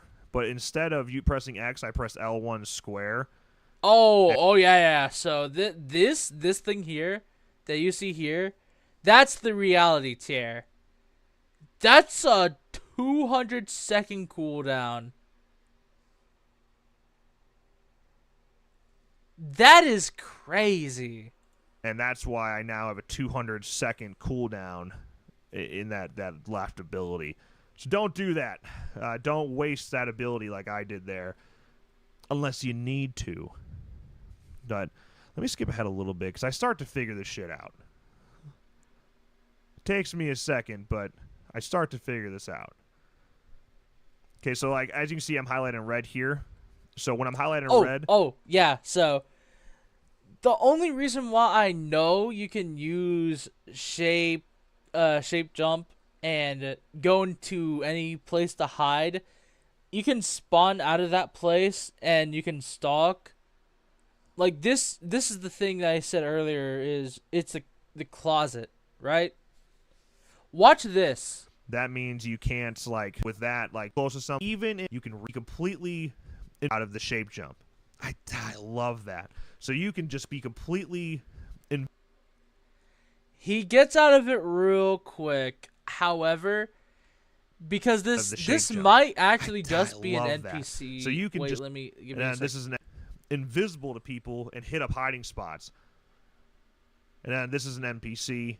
I missed my grab because I'm trapped. Yeah, it was an NPC. So because this is so you an can NPC, just be completely which by the way, you could still stay in that little cubby thing, and you could still view out and look at them. The stalk gimmick lets you see above their name if they have like a gamer tag or if it's first name, last name. If you see first name, last name, then it's an AI, and they're stupid usually. You can get a lot of bloodthirst just to stalk them completely, and then you kill them. Oh man, the bloodthirst, it's insane of an increase. And it would be so valuable, especially at the point that he's at right now. But as he said a little earlier, I kind of skipped through a little bit of it. He's new to the game. He sort of slowly catches up. He probably needs like a few rounds just to really gauge with what's going on, right? Well, just showing this is a really cool thing that he could have potentially, right? I mean, his potential. That's what I meant to say. His potential for those moments is so cool. And you're incentivized to do this, by the way. Bloodthirst, especially at tier 3, is really hard to get. And that's where you're the most powerful. You're incentivized to stalk. And if you don't do it, you're left weaker than what you normally are.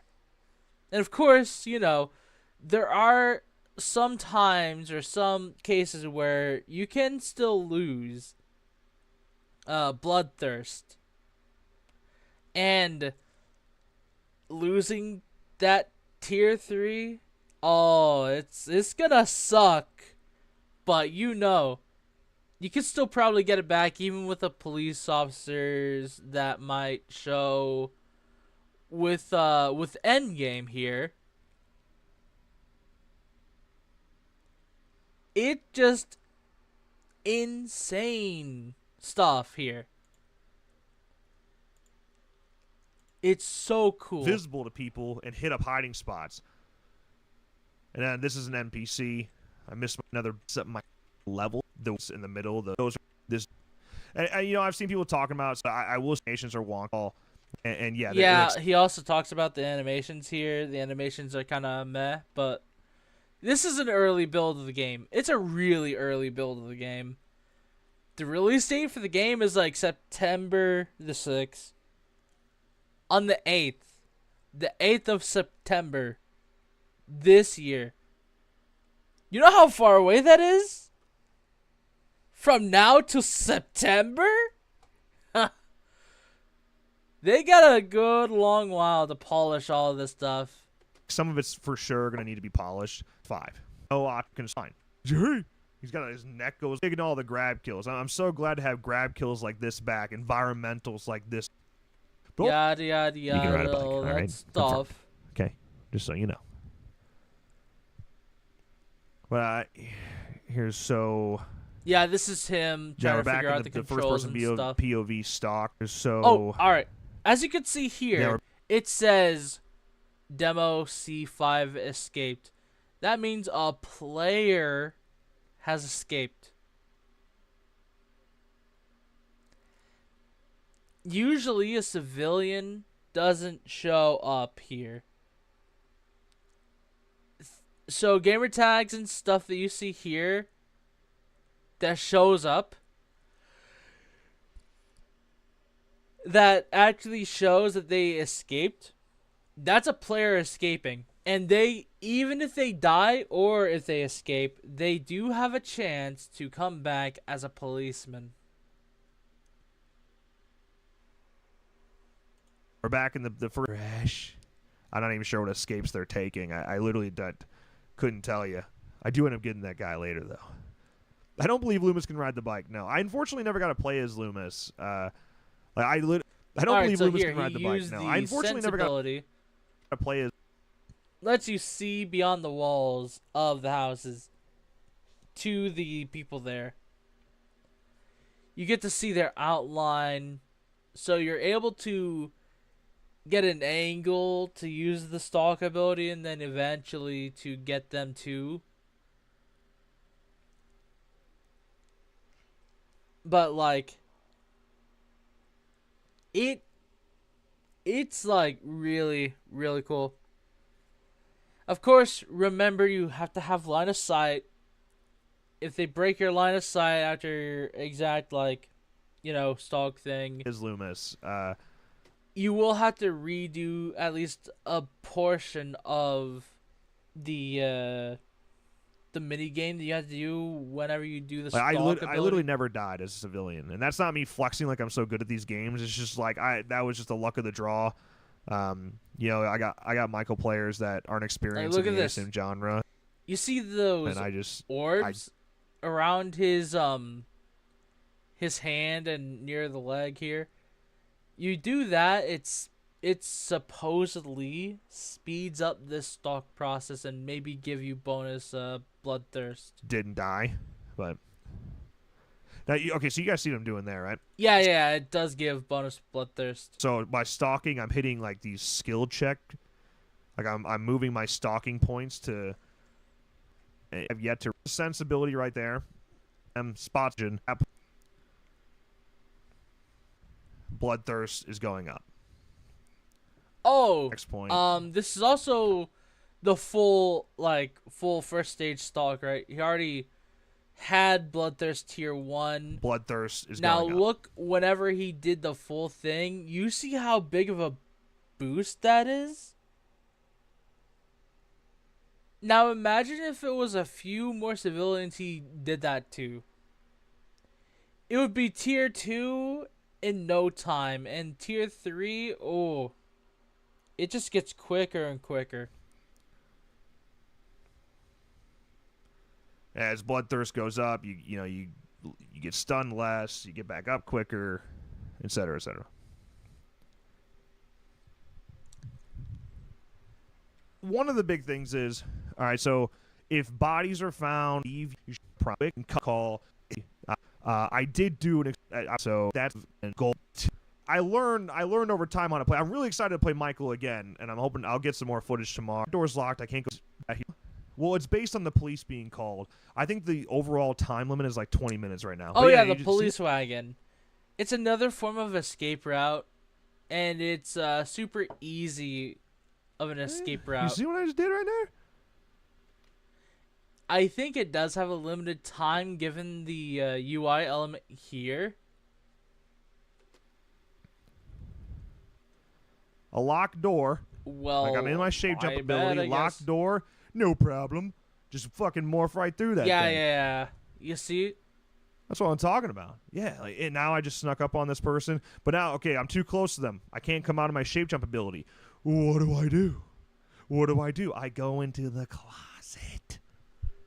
How cool is that, man? There's so much fun to have with that. It's Oh, this is also so cool. an NPC, right? He could have stayed in the closet, did the stalk thing a little bit more, maybe wait a little bit. If he were to even if he stayed to the window, it would have been fine.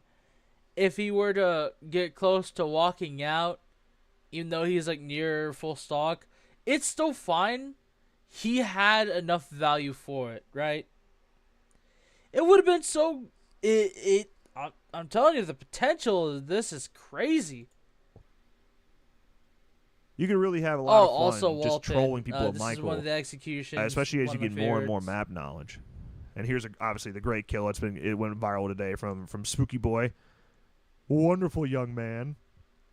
But yeah, there's the Bob kill, and then here you go taking the body so that it doesn't get discovered and be held against you later. By the way, the body just freaking disintegrates. I don't know what happens to it. Okay, that I literally if I were to unmute the audio, you would hear me laugh out loud here. LOL, IRL. Yeah, that animation's a little jank, and you just fucking yeet. You just yeet right into the closet, but yeah. Honestly, side note, I'm hoping they actually give the option to keep some of these animations, the real silly animations, if you wanted to, and it just be a toggle,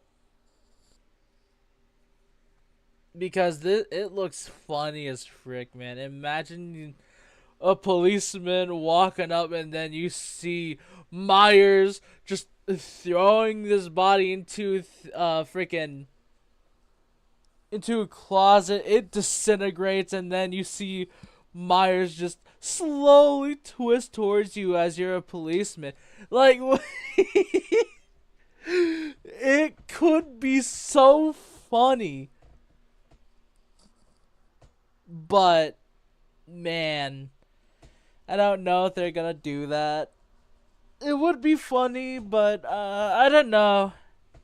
I mean, it could be real good if it's like on April Fools. They'll just let you rock with like the old animations. The super silly, not supposed to be taken that seriously. Until suddenly, hey, guess who's behind that bush over there? Surprise! Grab.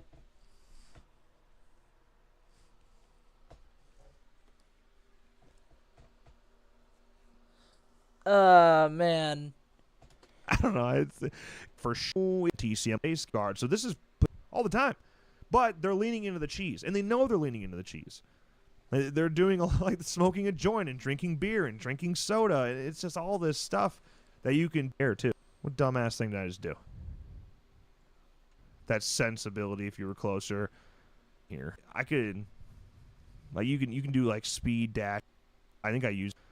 Then I used the blackout earlier, but I wasted it. I think I use it again here. So I could, like you can do like speed dashes in here. There's a lot of things I'm not taking advantage of yet because I was new. I'm a new guy. Again, this is him mentioning he's new. Here's a Strode house right there.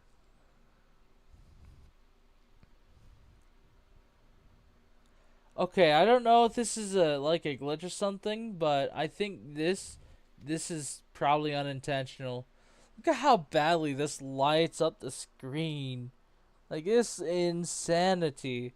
It should not be like this.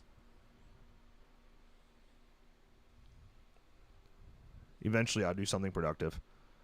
I just literally went through a window. You can go through windows with the shape jump. Okay, I think here I set something up cool. I think you guys will like this. Or maybe it's not this one. That's a failed grab. That's on. Oh yeah, right here. Okay, So this is what he was saying earlier, and this is basically what I was wanting to show, right? The potential of this being actually unintentionally really scary. Because of what Shade Jump allows you to do. This is a perfect example of what I'm talking about, by the way. Yes, just to be clear, this is NPC. Imagine it's not, okay? Because you could totally do this on real people, too, and you're going to. You're going to, I'm telling you. All right, so let's play this out. First of all, I'm beating the shit out of that door. Like, oh, no. Oh, no, she's running away. I can't shape jump. Because I'm inside the light. Now I'm out of the light, okay? What do? She's running. She's freaking out. She's panicking. What do? You go, yeet. Cut her off. Jump scare. She has no clue I'm there. You go, yeet. There is no indication. And by the way, I'm saying that this should still be the case, right? This should stay this way. There is no indication, no musical thing. It's literally just subtle sounds Cut her off. into Jump scare. grab. She has no clue I'm there. You know how bad that would get someone? Especially if they were like, oh, they probably went to someone else, or if the Myers waited a good long bit, figure out where they're going to go next, and then jump them. Oh, you know how scared someone would be? That would be nuts. And it's all because look at this mobility it gives him. Right, okay, what do? She's running. She's freaking out. She's panicking. What do? He doesn't even sprint that much except for at the end. He could have sprinted all that time and be able to wait there. He was able to aim exactly where he wanted to go with that grab instantly and just be way well prepared to hit that corner so sharp and to grab them just that better.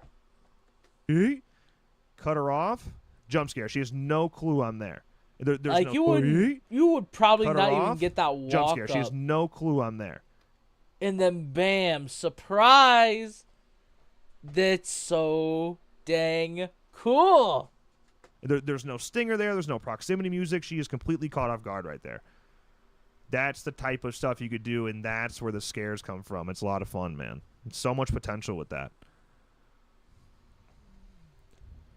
And that's pretty much all I wanted to show. The rest is gameplay that's not mine. I can't really go to any of this stuff.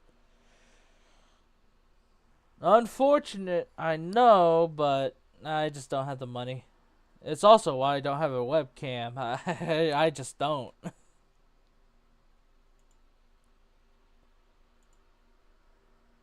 Well, either way,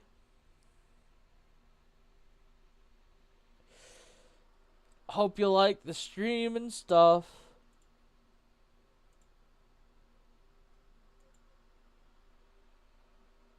Just looking at any of these other stuff. Let's see. Yeah, I'm gonna end stream this time. Hope you guys take care.